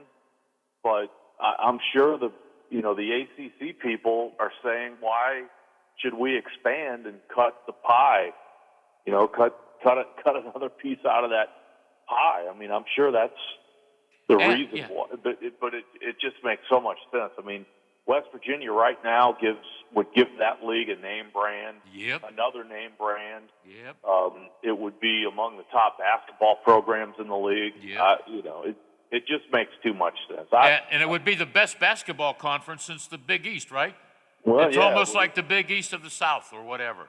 It would enhance the basketball conference. There's no doubt. Yeah. But if these 4 teams come in the Big 12 and West Virginia plays Central Florida and Houston, whatever. Well, Cincinnati's been pretty good last few years, you know. They've been good because of Luke Fickell. I mean, the first Big Ten job that comes open, he's probably out of there. He's gone. But if that's what it takes for the league to survive and to maintain its Power 5 status and to continue to get a shot at the playoff, then by all means do what you have to do to survive. Yeah, but I like the teams we just mentioned. If we bring in West Virginia, we'd have the Pitt. You have to play them twice in basketball, probably once a year in football, which would be great. Pitt needs a sellout because they don't sell out Heinz Field unless it's Notre Dame in the old days, Penn State, or a top-notch Miami team. I mean, I don't think we're going to get 25,000 tomorrow for UMass, okay? So, but whatever. But you know what? You bring back the West Virginias, and it's Miami. They'll sell some tickets. Notre Dame, when they played Pitt, that's a sellout because half of the fans are Notre Dame fanatics. You know what I mean? All right, let's talk about Maryland. Could this be a trap game? No, I don't think so. Maryland's got a lot of question marks. I mean, they've got 3 brand new coordinators. They've got a new defensive coordinator, a new offensive coordinator, and a new special teams guy. Ron Zook, who's a former coach at Florida and Illinois, I think was on the staff, but now is in charge of their special teams. I mean, they got 3 new coordinators. They've got some strengths. Tua Tagovailoa's younger brother's the quarterback, so he's an athletic guy, a dual threat guy with some ability. They've got a couple of really, really good wide receivers that people think may be pros someday. But defensively, they have questions. West Virginia, this is a game that the Mountaineers need to go on the road and take care of business. They're the better team, and they need to go on the road and win this game. Yep. And then next week they have Long Island at home. That's a home game, right? Yes. Virginia Tech, a home game. And then you got the Oklahoma Sooners. By the way, what's the nickname for the Long Island football team? And I didn't know until a couple of weeks ago they had a football team. The Sharks. The what? The Sharks? The Sharks. Okay, well, yeah. Long Island, yeah, I can understand the Sharks. Okay, there's probably still some 2-legged sharks out there. All right, but, whatever the schedule has, we got to work with it, right? Yeah, that's right. Yeah, but remember November 20th, I need 4 on the 50, okay? Caridi, Caridi. And I got his cell phone. There you go. Oh, all right. Maybe I can trade him an autographed basketball by Carmelo Anthony. What do you think? Yeah, that'd work. Yeah, okay. Give me 1 or 2 keys to beat a Maryland team that's not, and we got to be honest, not very good. But they're playing at home, and you never know. Yeah, I mean, they're not great. I think, again, run the ball. Letty Brown, the offense is going to be built around Letty Brown. He's West Virginia's best offensive player. So have success running the ball. Set up Jared Deggy. I think you'll see an improved Deggy. He got benched in the bowl game last year, but he's focused and come back and is capable of he put up good numbers last year. He just struggled in the bowl game. So run the football defensively. Their best defensive player, Tyke Smith, transferred out, which is a problem in the secondary. So there's some questions there whether some inexperienced cornerbacks will play well against some pretty good Maryland receivers. So there's there's the two biggest keys: run the football to set things up offensively, and how the kind of some mid-experienced corners will do against Maryland's pretty good wideouts. All right. Well, it sounds like a big-time W, and, of course, we want the injury bug to stay away from the WVU bench. Okay, by the way, you working tonight, Parkersburg? Yes, Parkersburg. Playing South. University? Okay. You're 1-0, right? Yes. All right. University going to do well this year? I see. I think so. They're a playoff team. They're a legitimate AAA playoff team. There's some really, really good. Martinsburg's good. Cabell Midland's good. Spring Valley's good. There's some AAA teams in West Virginia that are kind of separated from everybody else. But I think University's definitely a playoff team, and they have a chance to finish in the top 8. Okay. Hey, maybe we'll finally get to meet at my favorite restaurant down the street, because you play across the river. I see you play Wheeling Park on the 17th. That's a Friday night. Maybe we'll get together before the game. Okay, I'll be headed up there. Okay. Well, we'll touch bases before, because I owe you a dinner. 2 weeks in a row. We got Brook. We're at Brook next week, and then Wheeling Park the week after that. When's the 10th? Is that a Friday? Yes, that's a week from tonight. Okay. The 10th is a week from tonight. Well, I could go there, too. But the Wild Things may be in the playoffs. Playoffs? So we'll see. We'll get together this year, I guarantee it. How's that sound? Okay. All right. Oh, I never talked to you about this. A nice raise for one of my favorite coaches of all time, Bob Huggins. A little over $4 million a year. Not bad, right? Yeah, that's good. He's got that job till he doesn't want to do it anymore. And if he wants to be working in the front office, he can do that. But I think he just wants to coach, relax, and have more beer. How's that sound? $4.2 million to be exact. How many years? 2? I think it just rolls over. Like I said, that's his job until he decides he doesn't want it anymore. Yeah. The length of the contract is irrelevant. He's the coach until he doesn't want to be the coach anymore. And he should be in the Hall of Fame right now. Am I right? Yeah. Right now. All right. Have fun with your game tonight against Parkersburg, and we'll talk to you next week. All right. Thank you, Kyle. I see the Steelers. The Steelers made a trade? This kid's pretty good. Steelers get Akello. He's a cornerback from the Seahawks. Akello Witherspoon. W-I-T-H, Witherspoon. In exchange for a future pick. That could be, we'll see what, this just came over about a minute ago. Come on, click over, will you? I thought this guy had a pretty good career with the Seahawks. It was a 5th rounder in the 2023 draft. That's a big concern for the Steelers, cornerback. They're in good shape with Joe Hayden outside and what's his name? Cameron Sutton on the inside. And now they got a pretty good guy. Okay. Why did Seattle trade him? Well, Witherspoon signed with Seattle this offseason, earning $4 million a year guaranteed. May come down to health and money. His health, he's had some injuries, okay? He missed 11 games in the last 2 years. 4 interceptions last year. Not bad. So the Steelers continue to make decent moves. They know what they're doing there.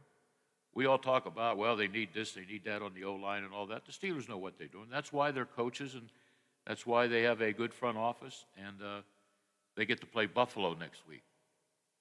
When we talk to Ray Fittipaldo, I'm going to ask him the question. Very few times in the last 3 years have we seen the Steelers as underdogs. Okay? They're underdogs against Buffalo. And Buffalo has a good defense. They got a quality offense, so that's going to be a big test in week number 1. And I think the Steelers are happy that they're underdogs. It gives them a little bit of momentum. How's that sound? All right. Now I think we got everything covered. No more football coaches, I don't think. Couldn't squeeze any more in. But I did squeeze in Ray Fittipaldo to give us an update because it's a day off. The Steelers are off for a couple of days. All right? That's very rare. Well, it's the Labor Day weekend, you know. Lola's off, you know. I'm going to be off. I'm always off. And that's good. Buffalo week next week. That ought to be cool stuff. Love their quarterback. I love their coach. Their fans are great, you know. They like to drink a lot. They like to party. If you're a Steeler fan in the stands, you know you're going to hear some 4-letter and 11-letter words, but that is a great atmosphere. And when a couple of weeks ago there was talk that they might have to leave Buffalo, and Roger Goodell said, no, we like them right here.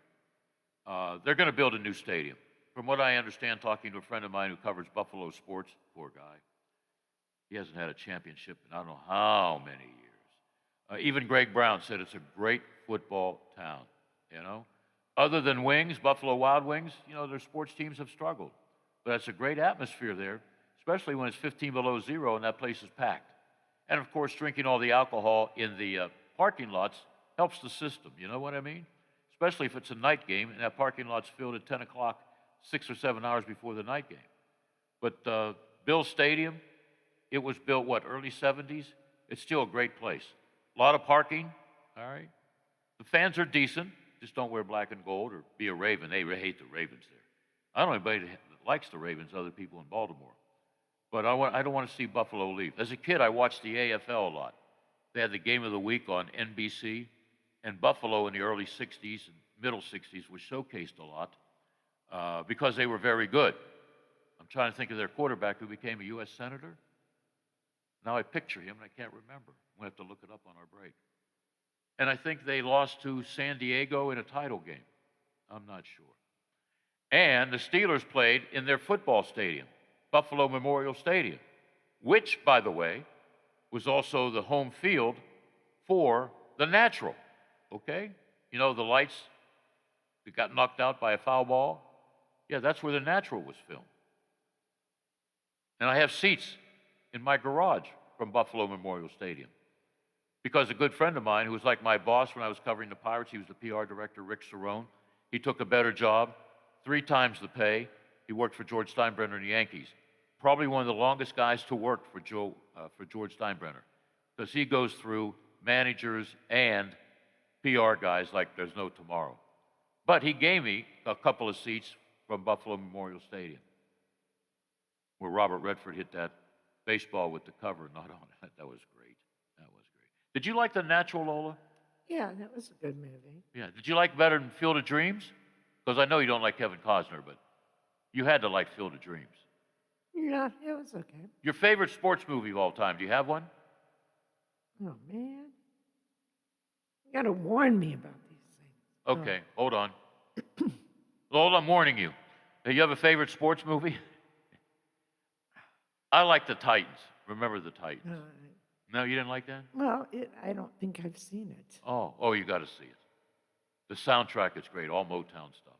I like A League of Their Own. I thought that was funny. Yep. And speaking of, what a segue, Lola. If the Wild Things win a division, they would cross over and play the division that looks like it's going to be won by Evansville. Evansville would have the best record, unless that changes in the next few days. And their home games are played where that movie was filmed, League of Our Own. A dumpy old place. It's a double-decker, but talking to Wild Things, it's great. It's like, I think it's the 3rd oldest stadium in baseball. You have Fenway Park, Wrigley Field, and this stadium in Evansville. That's cool. Yeah. See what you learned from Uncle Billy today? Oh, yeah. Ask me what I learned. What did you learn, Bill? I forgot. How's that sound? Okay. You want to do a couple oldies thing? Oh, no, we're approaching when you play some music. Well, you got 2 minutes. 2 minutes? Let's see. Okay. This really upset my great aunt and great uncle who raised me. I was happy because after Lawrence Welk, we had studio wrestling. Well, on this date in 1971, the Lawrence Welk Show was seen for the last time on ABC TV. Now, all of the bean counters and all of the CEOs at ABC felt the show had to be thrown out the window because it attracted too old of an audience. Not good for attracting advertisers. But, you know, it had great numbers. That's what I don't understand. If you got great numbers and you're an advertiser, wouldn't you want to advertise on the Lawrence Welk Show? A 1 and a 2. Welk charted a half a dozen tunes on the pop music charts between 56 and 61. And his famous song, which sold 1 million records, Calcutta, dun, dun, dun, dun, dun, dun, in 1960. You know, the only advertiser that really made any money on that, you know, by advertising was Geritol. Yeah.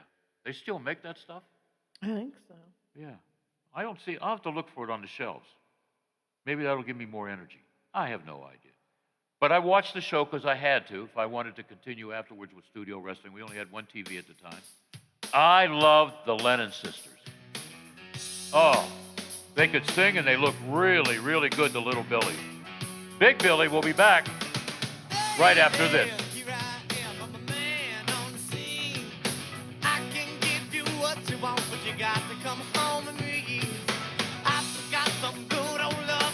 The Watchdog is FM 98.1, AM 1600, WKKX, Wheeling.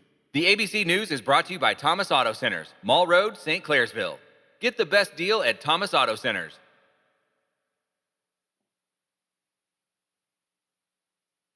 From ABC News, I'm Michelle Franzen. President Biden has landed in New Orleans and will get a tour of the devastation caused by Hurricane Ida today. Efforts are ongoing to get necessary food and water to residents. Nearly 1 million customers still without power, the majority of them in New Orleans. The utility company today now says they expect power to be restored by as early as next week. Before heading to Louisiana, President Biden addressing the latest and lackluster jobs report. President Biden says the Delta variant is a key reason the August jobs numbers were lower than expected, but he took a broad view of the employment picture over the summer. We have been adding an average of 750,000 jobs per month on average during the past 3 months. The president also touting the unemployment rate.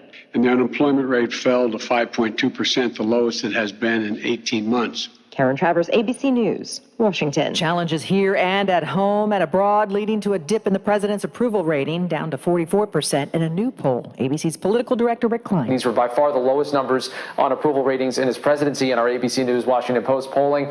We know it came at a time of a very difficult month between the Delta variant, between concerns around the economy that we're seeing now, and of course the Afghanistan pullout. One of the defendants in the U.S. Capitol riots, dubbed as the QAnon shaman, entered a guilty plea today. Jacob Chansley was seen January 6th at the Capitol wearing a horn helmet and fur vest during the insurrection. He pleaded guilty to a single felony charge of obstructing an official proceeding and faces up to 20 years in prison when he's sentenced in November. Chansley's one of the few rioters who has remained detained the past 8 months despite not committing an act of violence on the 6th. The self-proclaimed QAnon shaman made headlines for requesting organic food in jail. He's trying to get out prior to sentencing and has raised multiple issues regarding his mental health. Aaron Katursky, ABC News, New York. You're listening to ABC News. If you owe the IRS back taxes, then get ready to pay up. The IRS has giant private collection agencies actively tracking down folks who owe the IRS. So if you think dodging them was stressful in the past, it's going to get a whole lot tougher. Optima Tax Relief has this advice. Don't wait. Solve your tax problems now before it's too late. Optima Tax Relief works to stop the demand letters, stop the aggressive collection actions, and stop the IRS collectors from targeting you. Ask Optima about the Fresh Start Initiative, one of the biggest breaks the IRS has ever offered. If you qualify, you could save thousands, and nobody knows this program better than they do. Optima is A+ rated with the Better Business Bureau, and they get results, having resolved over $1 billion of tax debt for their clients. Get a fresh start. Call today for your free consultation. Call 800-343-6460. 800-343-6460. 800-343-6460. Optima Tax Relief. Some restrictions apply. For complete details, please visit OptimaTaxRelief.com. The UK Scientific Advisory Group is not recommending healthy children between the ages of 12 and 15 get the COVID shot. The decisions come exactly a week after the health department here confirmed that preparations were underway to ensure that the country was ready to offer COVID shots to the youngsters from early September. Most kids, the group says, don't need it. Only those deemed to be vulnerable should come forward for vaccination. Tom Rivers, ABC News, London. Military efforts for the ongoing mission allies welcome continue this week as tens of thousands of evacuees from Afghanistan arrive at U.S. bases from international transit sites. Northcom Commander General Glenn Varick says they are working alongside the Department of Homeland Security to expand capacity at these bases. Today, our total capacity at 8 different installations is approximately 36,000. And our Afghan evacuee population is approximately 25,600. The government says it expects to admit more than 50,000 people. It's been a messy start to Labor Day travel so far. ABC's Gio Benitez has more from Newark International Airport. More than 400 flights were canceled just here at Newark yesterday. Now those passengers are going to have to try to get on new flights today. That's going to be a big challenge. And then you have that Labor Day rush. Delta and United are each looking at more than 2 million passengers this weekend. This is ABC News. Start fall with everything to do business better during Dell Technologies Labor Day event. Save up to 45% on select business PCs with Windows 10 Pro. Power your workday with savings on Dell servers, monitors, docks, and other accessories. Plus free shipping on everything. Do more with modern devices and Windows 10 Pro. Call 877-ASK-DELL for a Dell Technologies advisor who can help you find the right tech. That's 877-ASK-DELL for business specials during Dell's Labor Day event. Michelle Franzen, ABC News.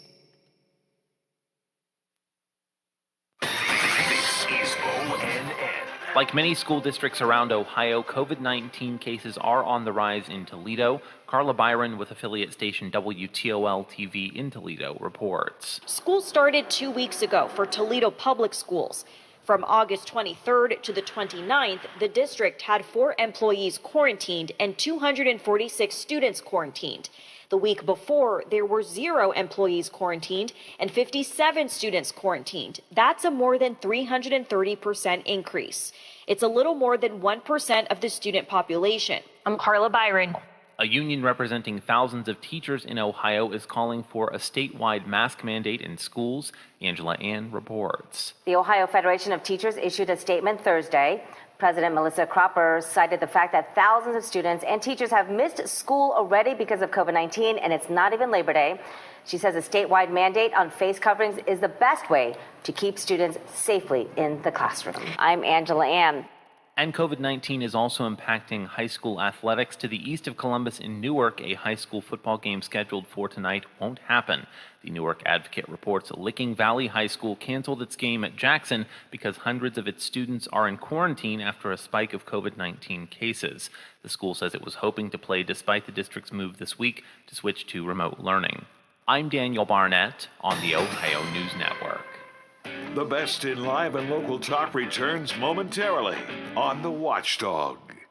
Now, during the Jim Robinson Ford Lincoln Toyota Pre-Owned Super Sale, select from over 80 vehicles in stock starting under $5,000. Most are local trades, many with one owner. Hurry to Jim Robinson at the Highlands, home of lifetime powertrain protection. Now, during the Jim Robinson Ford Lincoln Toyota Pre-Owned Super Sale, select from over 80 vehicles in stock starting under $5,000. Most are local trades, many with one owner. Hurry to Jim Robinson. As first responders, we focus a lot on the physical demands of the job, but what about the mental demands? As a new Concord police chief, I know firsthand that it's not normal to see what we do, take it home, and deal with it on our own. That's why I encourage you to seek help if you need it. Visit the Ohio Department of Insurance's website, insurance.ohio.gov, or call 800-686-1526 to speak to experts who can help you understand what mental health benefits may be in your health plan.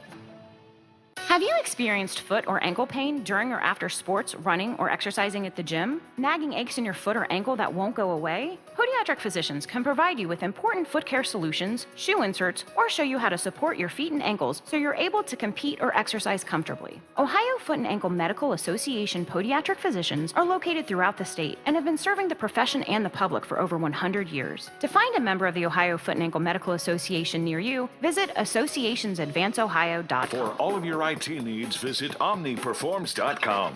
Omni Strategic Technologies, the only IT company that the Watchdog trusts. Hello, everyone. From the Watchdog, I'm the Storm Tracker, Darnell Foster, with a look at your local weather forecast for your Friday.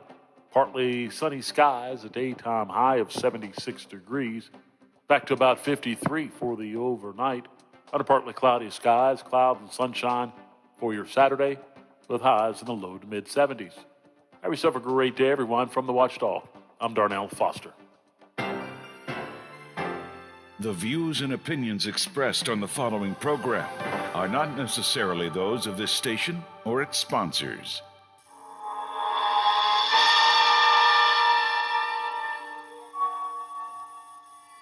There is nothing wrong with your television set. Do not attempt to adjust the picture. We are controlling transmission. If we wish to make it louder, we will bring up the volume. If we wish to make it softer, we will tune it to a whisper. We will control the horizontal. We will control the vertical. We can roll the image, make it flutter. We can change the focus to a soft blur, or sharpen it to crystal clarity. For the next hour, sit quietly and we will control all that you see and hear. We repeat, there is nothing wrong with your television set. You are about to participate in a great adventure. You are about to experience the awe and mystery which reaches from the inner mind to the outer limits. Now it's time for Bill DeFabio on AM 1600 WKKX, The Watchdog.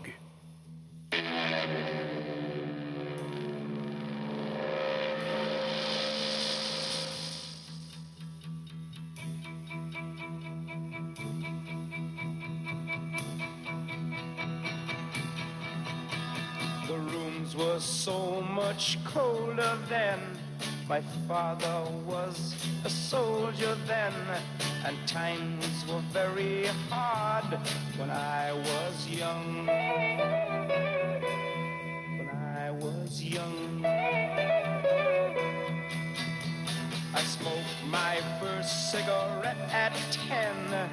And for girls, I had a bad yen, and I had quite a ball when I was young.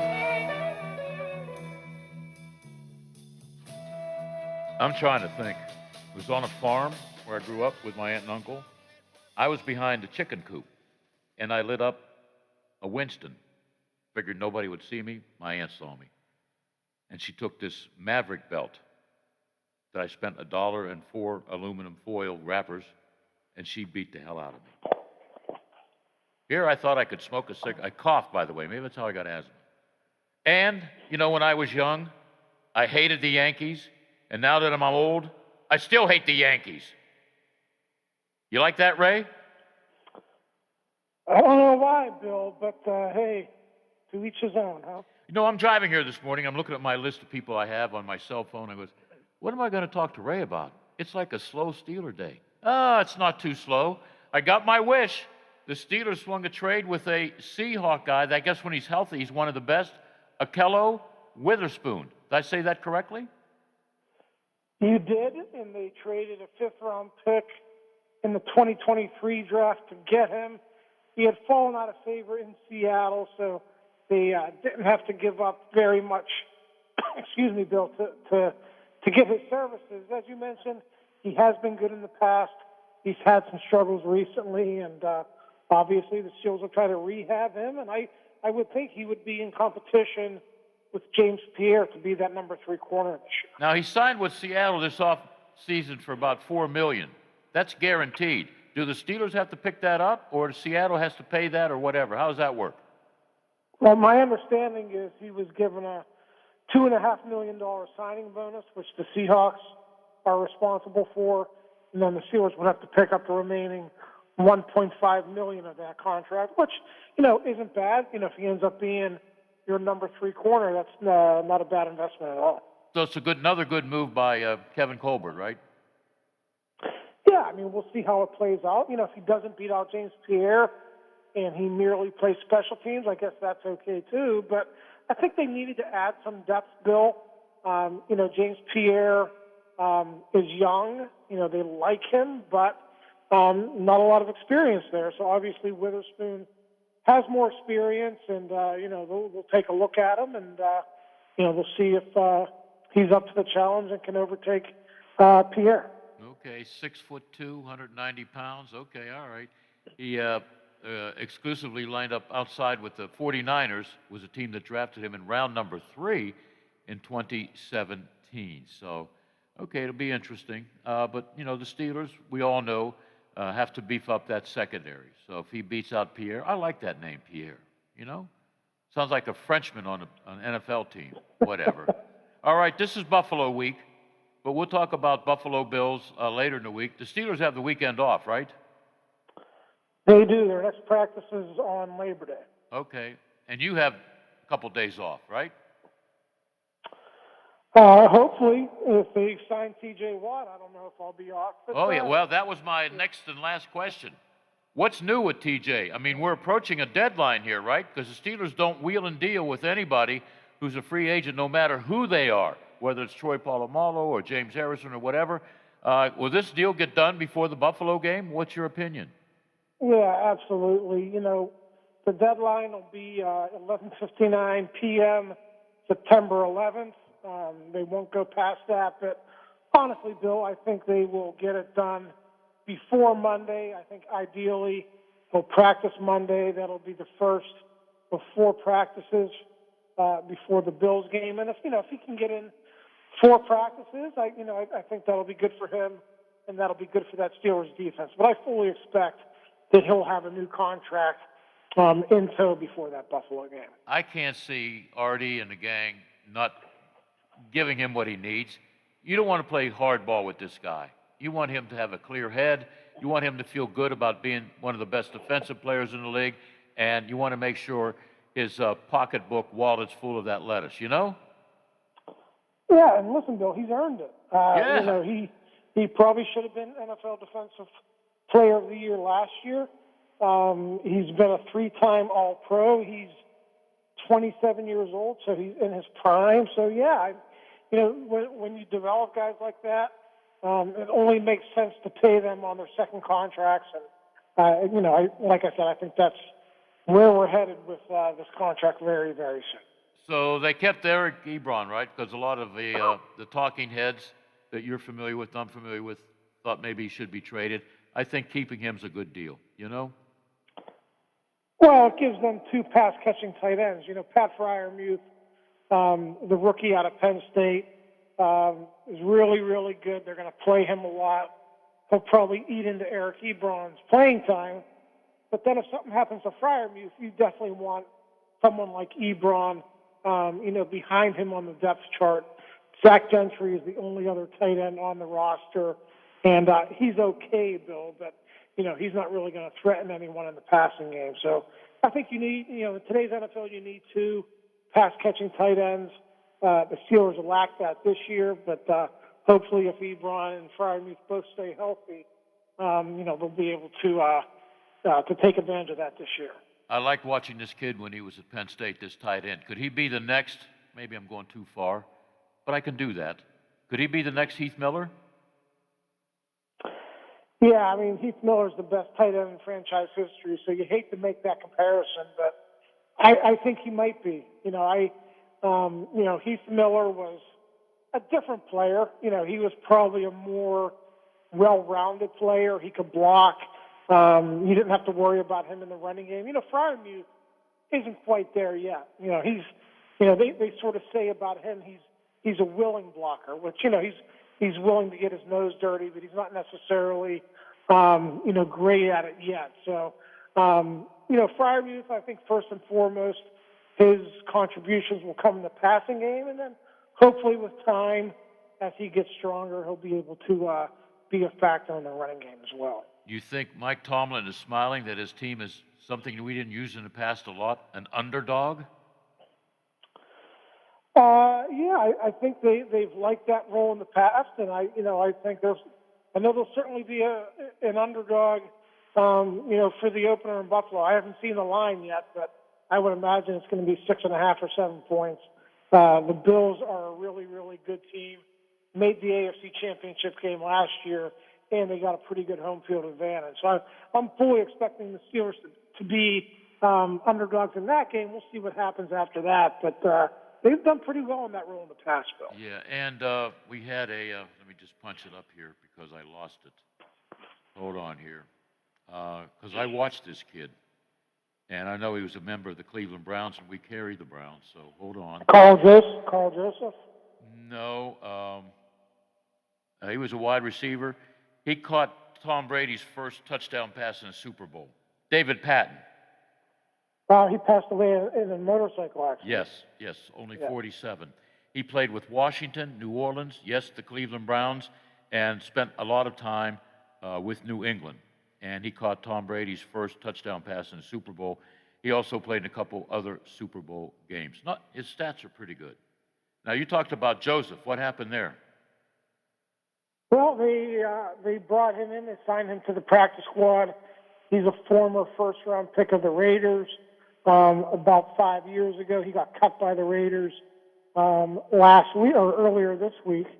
And, they're going to take a look at him. It seems like a guy like him with his athleticism could be a guy they call up to the 53-man roster, and they might even do it before the Buffalo game.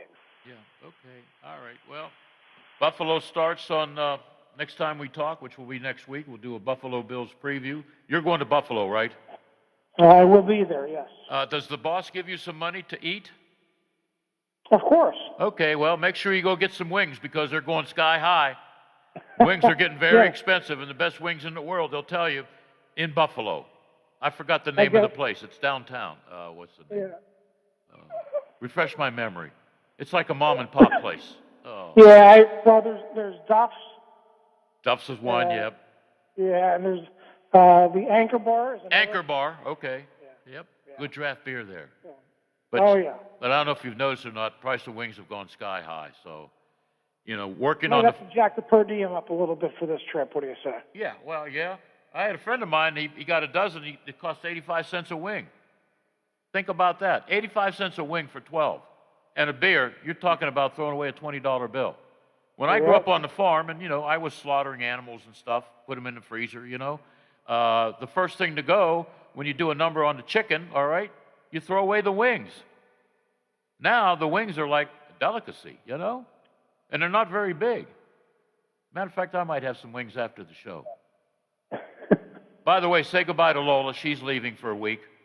She'll be on the beach while you and I are talking, so.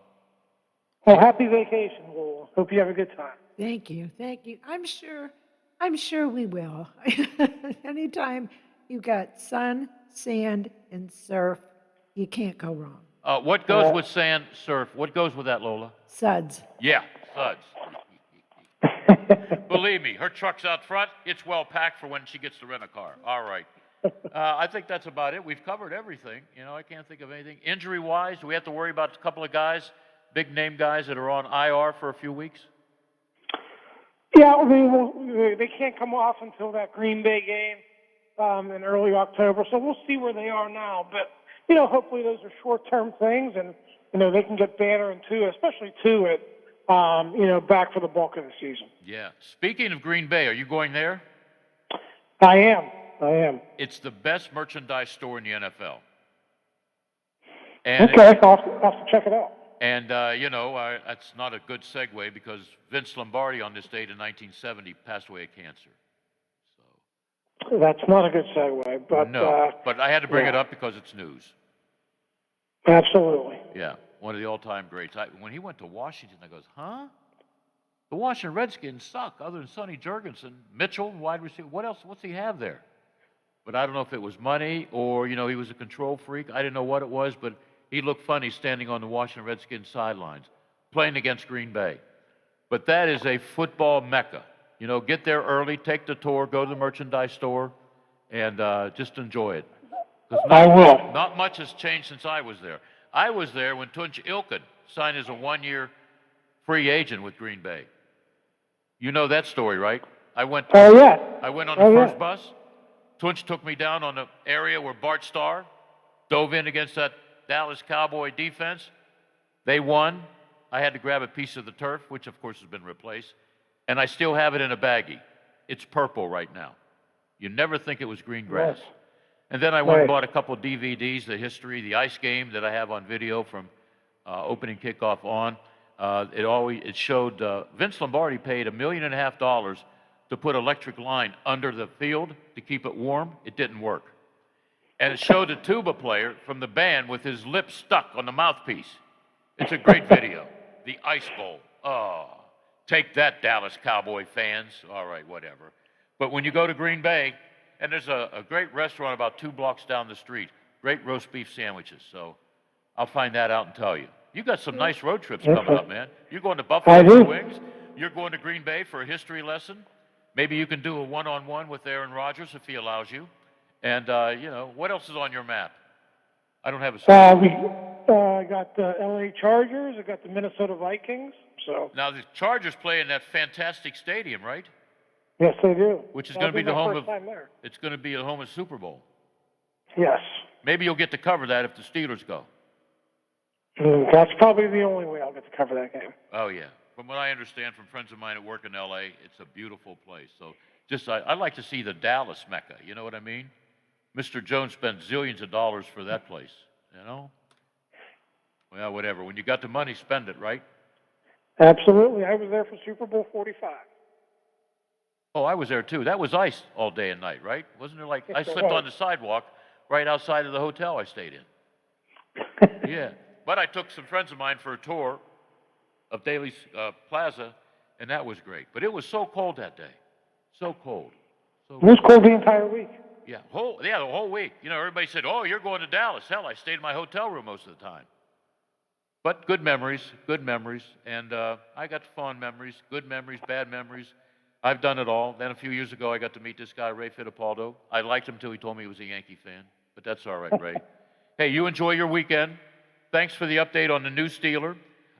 Thanks for making me feel better about T.J. Watts. He'll be signed.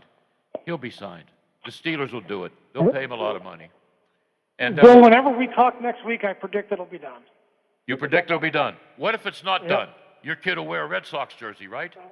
If it comes to that, yes. Yeah. I will. I'll slap a Coco jersey on him, sure. Wait, I'm the only one that got a Coco Crisp jersey. That means you got to come to my house and steal it. You don't want to do that. I'll get one made for me. All right, let's do a little side bet, okay? Just a friendly handshake when we see each other. I think the game, it'll be done by Tuesday. What do you think? I think it'll be done before practice on Monday. Ooh, okay. I forgot about practice on Monday. Yeah, because they want to give him a couple of days to work out. Hell, he doesn't have to work out. He's T.J. Watt. Think he'll make more money than J.J.?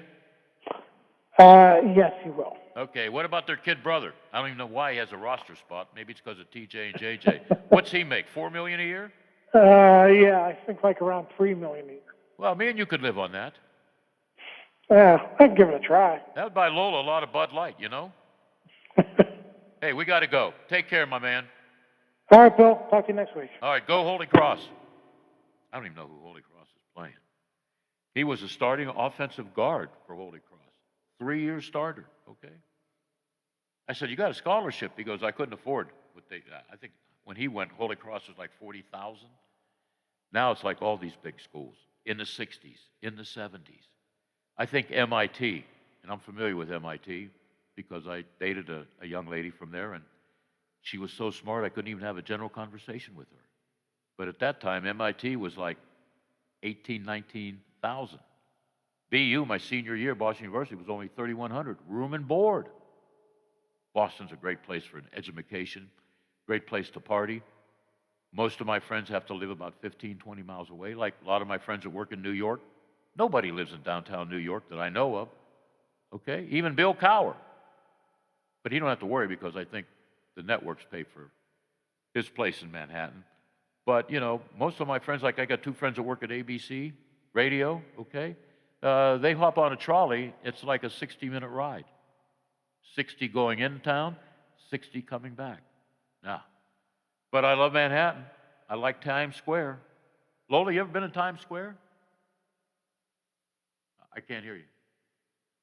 Oh, yes, I have been, of course. All right.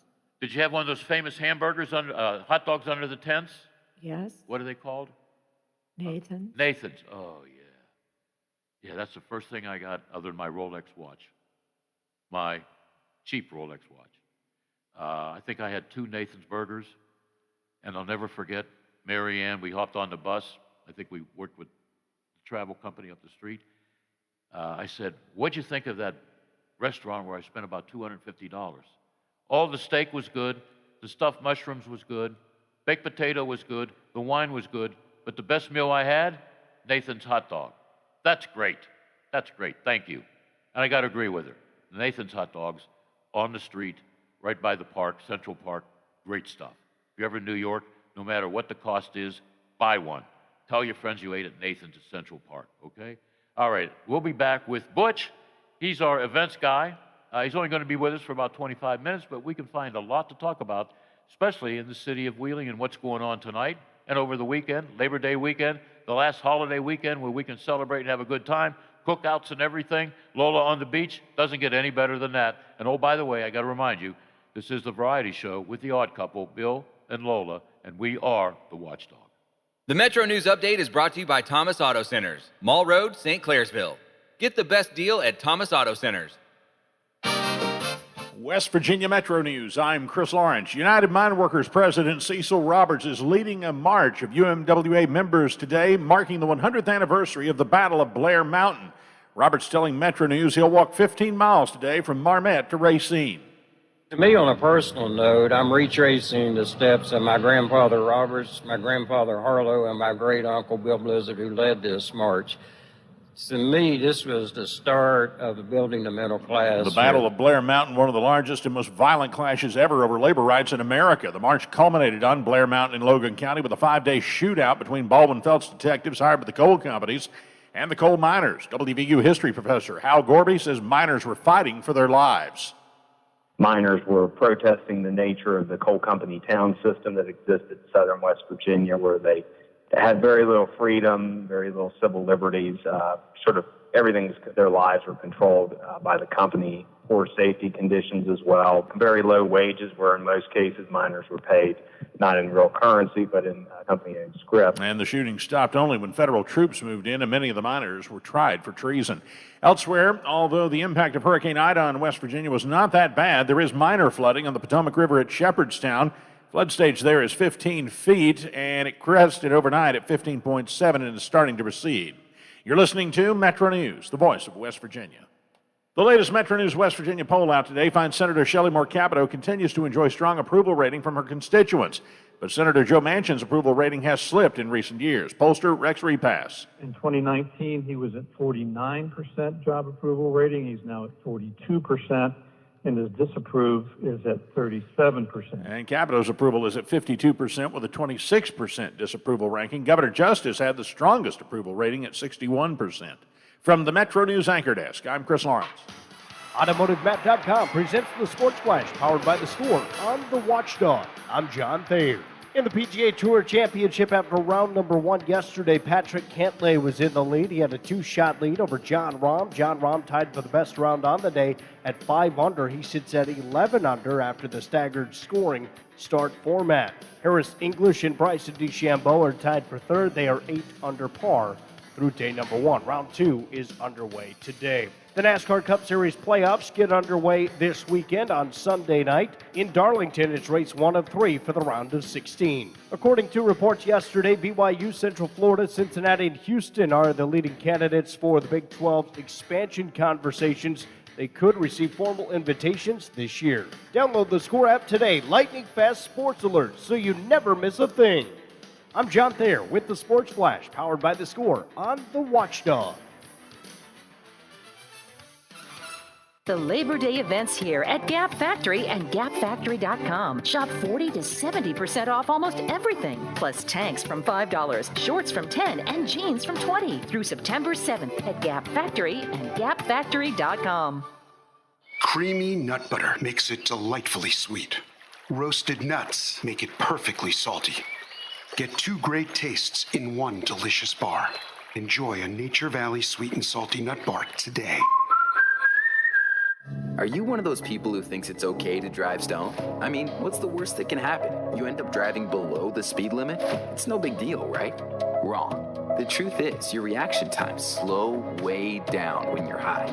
You not only put yourself in danger, but everyone around you. Talk about a buzzkill. Stop kidding yourself. It's not okay to drive high. If you've been using marijuana in any form, do not get behind the wheel. If you feel different, you drive different. Drive high, get a DUI. Paid for by NHTSA. Introducing our new redesigned 7 News app. Our new app features a sleek, modern design, an easy-to-navigate home screen with quick access to local news content, and a localized weather forecast. Subscribing to notifications is easier, and with one tap, you have access to recent push notifications. There are more ways to watch and find video. To get the new WTRF 7 News app, just update the latest version or download the WTRF 7 News app in your Apple or Google Play Store by searching WTRF. Washington County's largest gun show is back on Saturday and Sunday, September 25th and 26th from 9 a.m. to 4 p.m. at the Washington County Fairgrounds.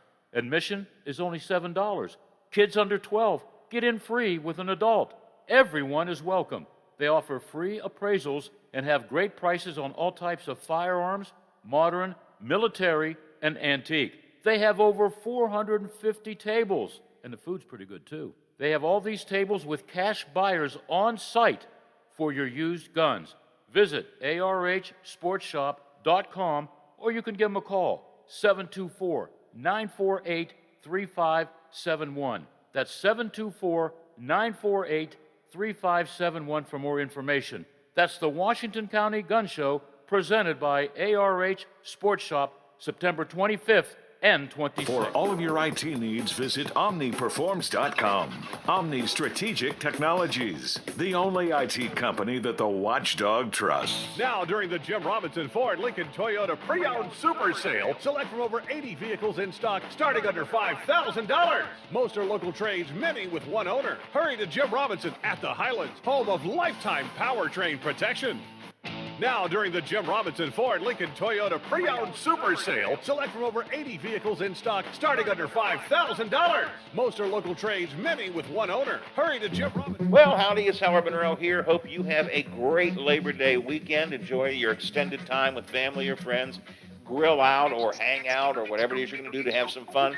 I'll be spending more time with my grandson, Teddy, with the family. It's always a great time to just kind of sit back and relax. Don't forget, Labor Day is here because the laboring men and women of this country make the country go. Don't ever forget that. And follow my tweets and follow Facebook all weekend long. And I'll see you on Tuesday morning, the Watchdog Morning Show.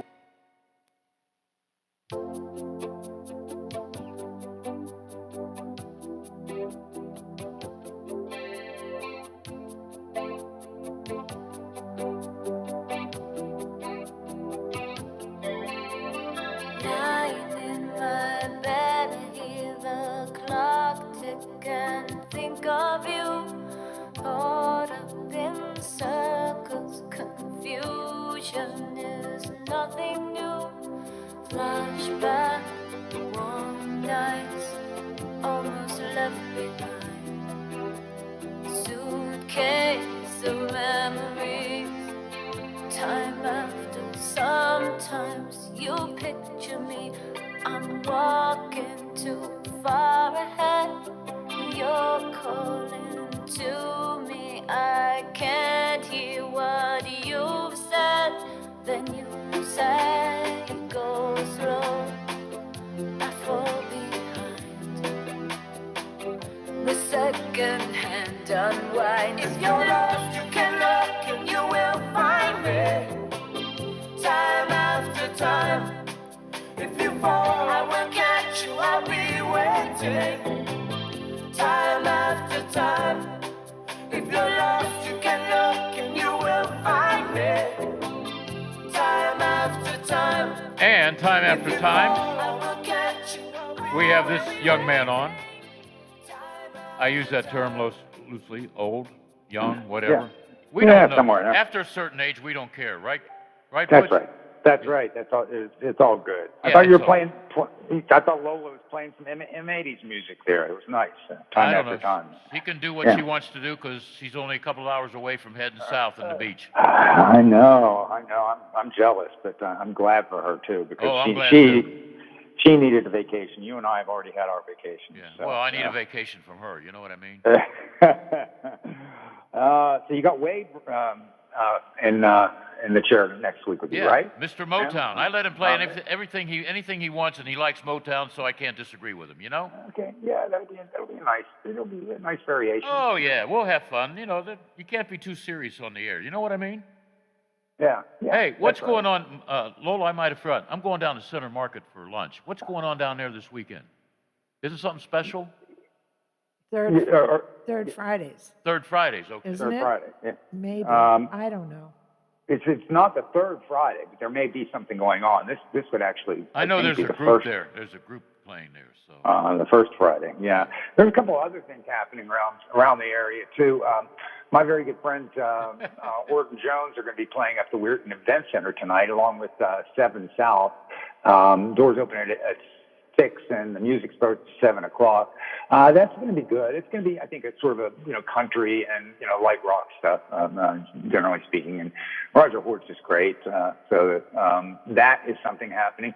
Also, Lola's and my very good friends, the New Age Adinas, a duo version of New Age Adinas, which I assume is going to be just Eric and Mary, will be playing tonight down at the Chateau Pierre, which is out in Smithfield, Ohio. So they're going to be playing tonight as a duo. So no mandolin, but it's going to be, really good music anyway. So they're always fun. So those are a couple of things that I know of that are going on. I'm sorry, I don't really have the details on the Center Market thing right now. But as you know, Bill, most of the summer outdoor things are winding down now. Sure. There are a few things happening still at Ogilvy, I believe, this weekend. Some of the things are still going on, but I think they still have a. Do they have a Sunday? Yeah, on Sunday at the amphitheater is the Wheeling Symphony Orchestra. So. Yeah. That's something that you may want to consider doing right smack in the middle of your Labor Day weekend, Sunday night. Most people are off on Monday. They're doing Elton John, and it's one of the very few groups or guys that Elton John approves of, and so he will be they will be at the or with the Wheeling Symphony doing Elton John music, which should be really cool. And that should be most of like the patio, Route 88, they're still going to have live music, like always. You can still get the passes so that you can utilize the pool and mini golf and all that kind of stuff. It's Monday, I think, is Drool in the Pool, where you can take your dog and be able to, go swimming with your dog. And it's Fort Henry Days. So Fort Henry Days. That's kind of fun. Have you ever been to that, Lola? No, and every year I say I'm going to go. I really want to see the reenactment, the Betty Zane. It's fun. It's fun. I've been a couple of times, and it's good. It also serves as sort of the closest thing we have to a county fair, I think, in Ohio County, and it's at Site 1 up at Ogilvy on Saturday afternoon at least. I don't know whether it goes into Sunday or not, but I know that it's going on Saturday. The weather looks like it's going to be good, so that would be a fun thing to do. I may go up again this year. Yeah, I think it'll be sweet. It's going to be a great weekend all the way around. The weather's going to hold. It's going to be really pleasant, not too uber hot like it has been in the past. So it'll be a good day to get out and take advantage of all the things that the city has to offer. Bill, if you go down to Center Market this afternoon, it will be a little early for the Center Market Summer Concert Series. That gets underway at 8 o'clock, and it is the first and third Fridays, at least for the summer. So there are 2 more going. Zane Run is the band playing this week, and then 2 weeks from now, my very good friends in Pocket Change will be playing. I should actually say my very good friends in Zane Run as well, because I did get to meet those guys and played a show with them this past summer. They're a really good band, and they have my endorsement for what that's worth. So it's worth a lot to me. Hey, about this, let's not forget our friends at the Weirton Event Center tonight. Right. A country and oldies group called Seven South is playing. Seven South. I mentioned them just a few minutes ago. Are they your friends, or you just gave them a couple of seconds mentioning because they're not your friends? Well, I said Seven South, and my very good friends Roger Horton and Jones. Oh, Horton okay. Jones are playing there too. So Okay. that made, I know originally it was just listed as you read there with that Seven South, but apparently Horton Jones are also playing with them. So, but that starts at 7:00 tonight, and I believe that's free. I think that series is free. All those summer events guide things are free. So. Yeah. All right. There's no smoking, no pets, no alcohol, but it's free. Right. It's free. I think that's about it. This bulletin I got, there's not very much left because, the summer's gone. We're already in September. I can't believe we're having football already. It started last week, but yeah, good stuff. Good stuff. We got time for oldies, or you have something else you'd like to say?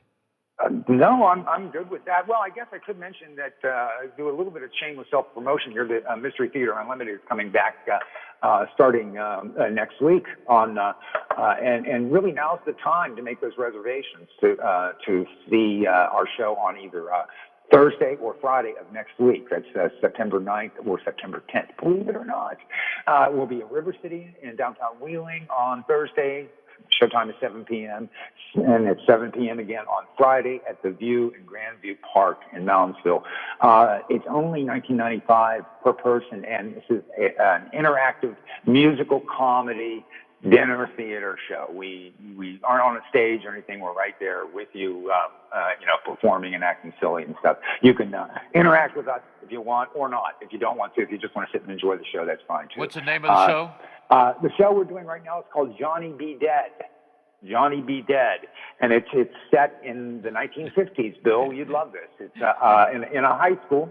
Yes, we're all old people playing high school kids, and it's in the 1950s, and it has to do with the Red Scare and UFOs, and of course, the eternal quest for getting to second base. Johnny Be Good. I thought maybe you're going to be on the stage like, Back to the Future.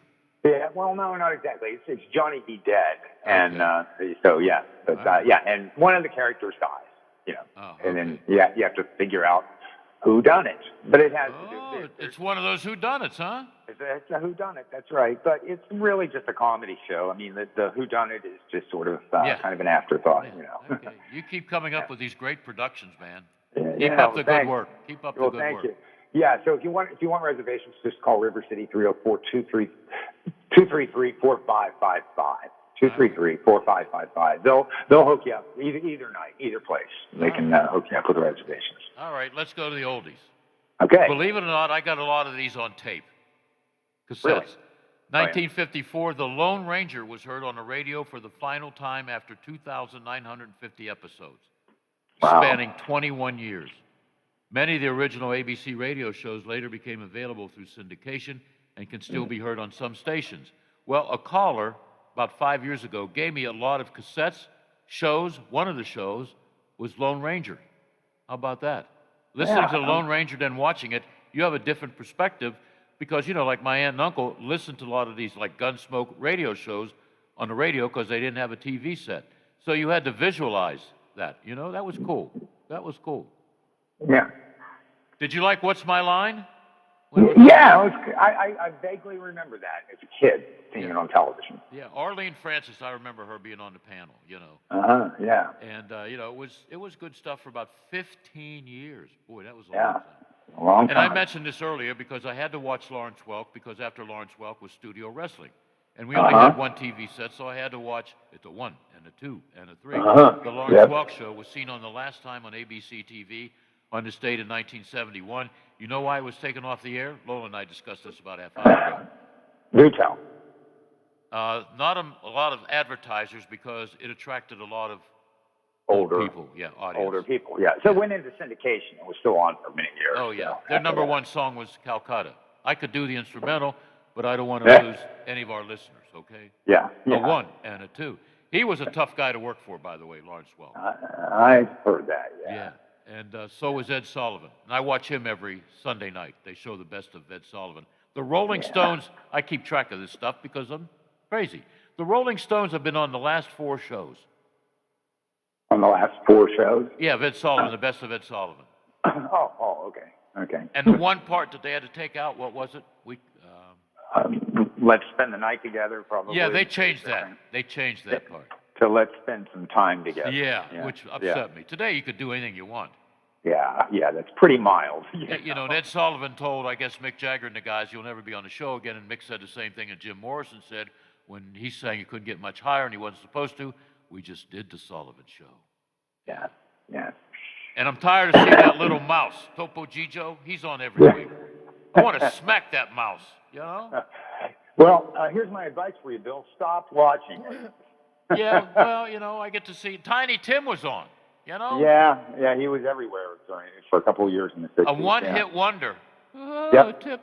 Why didn't I think of that? I could have been a zillionaire. Ed Brinkley, he was part of the Brinkley DeFabio show on NBC. You remember that? David Brinkley, wasn't it? David Brinkley and Bill DeFabio. You don't remember that Oh, deal? okay. Yeah. David Brinkley. No, Yes. David, Good night. Who was the other guy? Chet Huntley. Chet Huntley. Good night, Chet. Yeah, good night, David. Goodbye, Butch. Butch, wait, we got about 9 more minutes with you. But on 1981, David Brinkley ended a great time career, 38 years with NBC News. They had an opportunity where he could continue his career, and he said, I'm done. Well, I'd be done, too, if I made zillions of dollars, you know? Yeah. Well, Brinkley went over to ABC after that. ABC, yeah. All right. He was smart. That's where the money goes. Now, I'm confused with this one, so you and Lola can help me. Born on this date in 1930 was Alan Ladd. Wasn't there an Alan Ladd on Gilligan's Island? Was that his? No, that was not Alan Ladd. Okay. Alan Ladd was a war hero, right? Yeah. Right, Butch? I Yeah. think he was. Yeah. And then Yeah. he became an actor, and he did an awful lot, two things. A lot of Westerns and a lot of film noir. Yeah. You were thinking of Alan Hale Jr. Alan Hale. Well, I got Hale and Ladd. To hell with Ladd and hell with, okay. But Yeah. I got Alan's, while Lola was talking, I got his bio out. Carpetbaggers. Do I remember him in Citizen Kane? I remember him in Shane. I wanted to smack that kid. Was saying, Shane. He's chasing Shane out of the, whatever the sun said. He was in Gun for Hire. Yeah. And I didn't know this till I just read it. It was Cheryl Ladd's father-in-law. How about that? I didn't know. Makes sense. It's all coming together now. Yeah, it's all coming together. Hank Thompson was born on this date in 1925. He was called the Crown Prince of Country Music. He had a big hit called Humpty Dumpty Heart. I missed that one. Lola probably remembers this. A six-pack to go? Okay, all right. No. He passed away in 2007. Al Jardine, who was a cousin for the Wilson brothers, played bass guitar. He wrote Surfin' and Lady Linda. That wasn't a hit, but he wrote it. He has a birthday today. How old is the former, I guess he's got his own Beach Boys. There's like 2 Beach Boy groups. How old is Al Jardine today? I'll guess he's, let's say, 82. 79. 79. It's hard to believe that Beach Boy is only 10 years older than me. Yeah. Oh, that means I'm... Valerie Perrine. Are you familiar with her, Lola? Yep. Was in Lenny.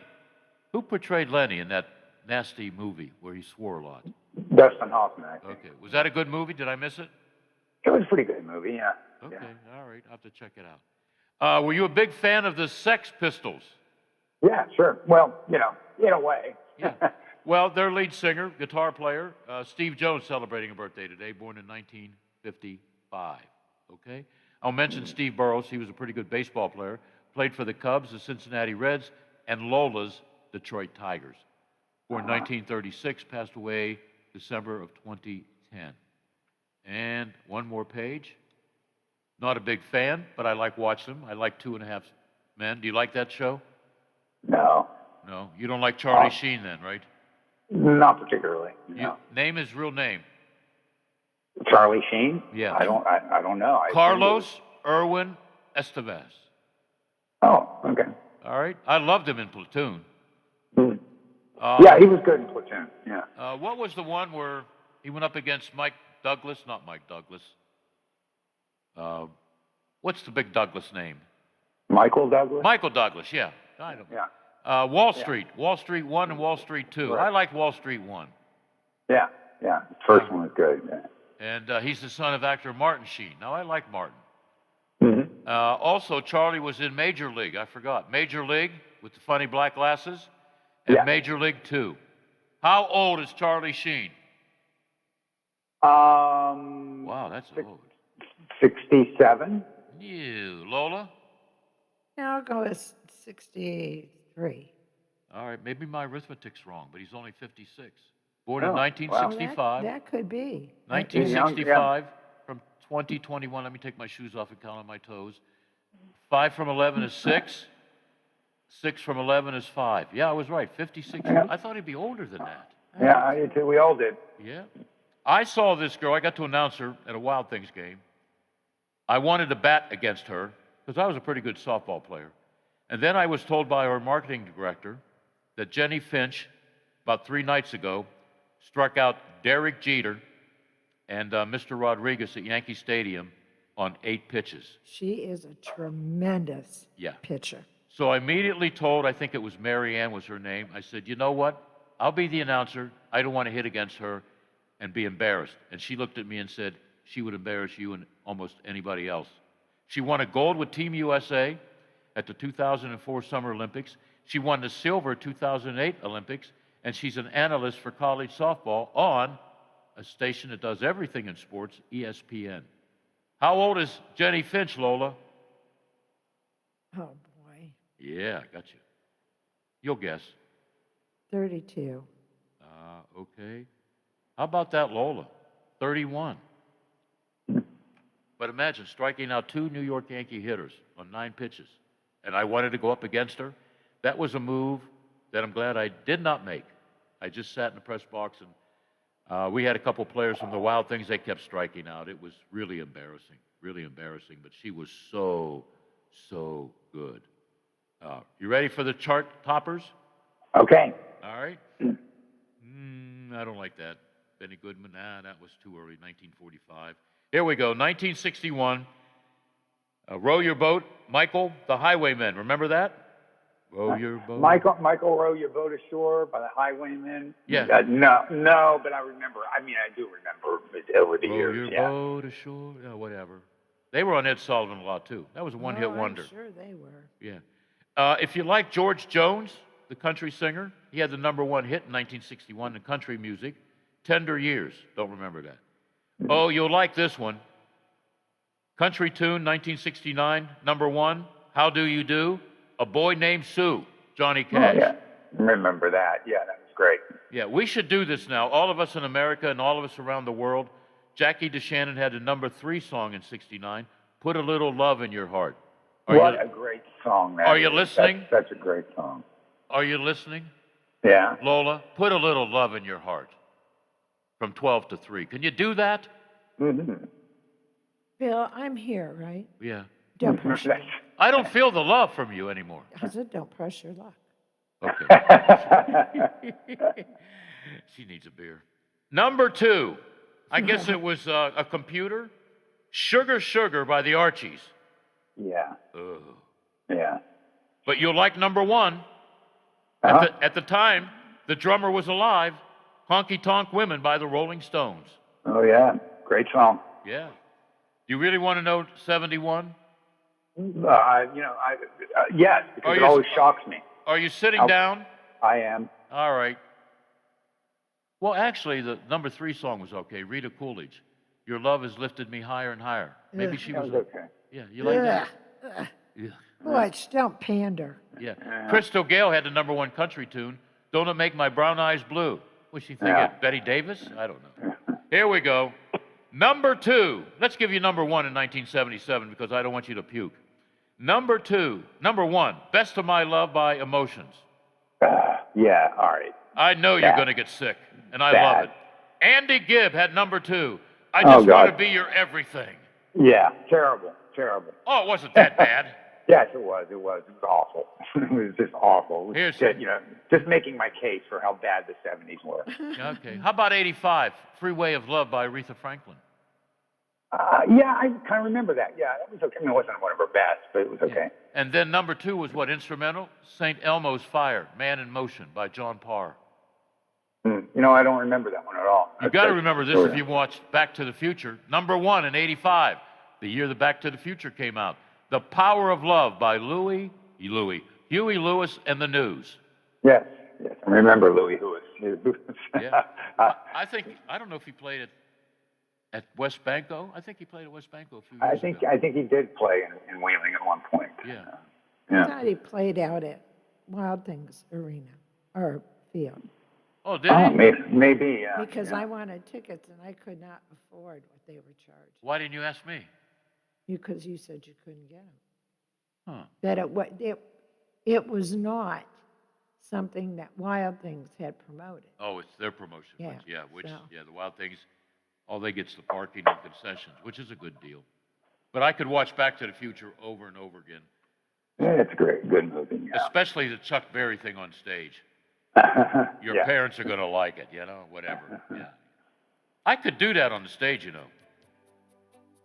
could do the duck walk? Oh, yeah. That's what he called it. Yeah, the duck walk. And I could sing this song, too, but Lola would pass out, and I don't want her to do that because she's got to drive to South Carolina. That's right. She's on vacation. She's out of here. Hey, Butch, the Three Stooges next Friday. Me, you, and Wade. Sounds good. I'm out of here. Nice guy. All right. Thank you, Butch. Lola, you have a great vacation. Don't you dare think about me, okay? Okay. All right. I'll make that ultimate sacrifice. And be safe, please. Thank you. All right. Hope you have great weather. Me, I'm out of here. Have a good weekend, a safe weekend, and put a little love in your heart. That's all we need in this country and the world. I'm walking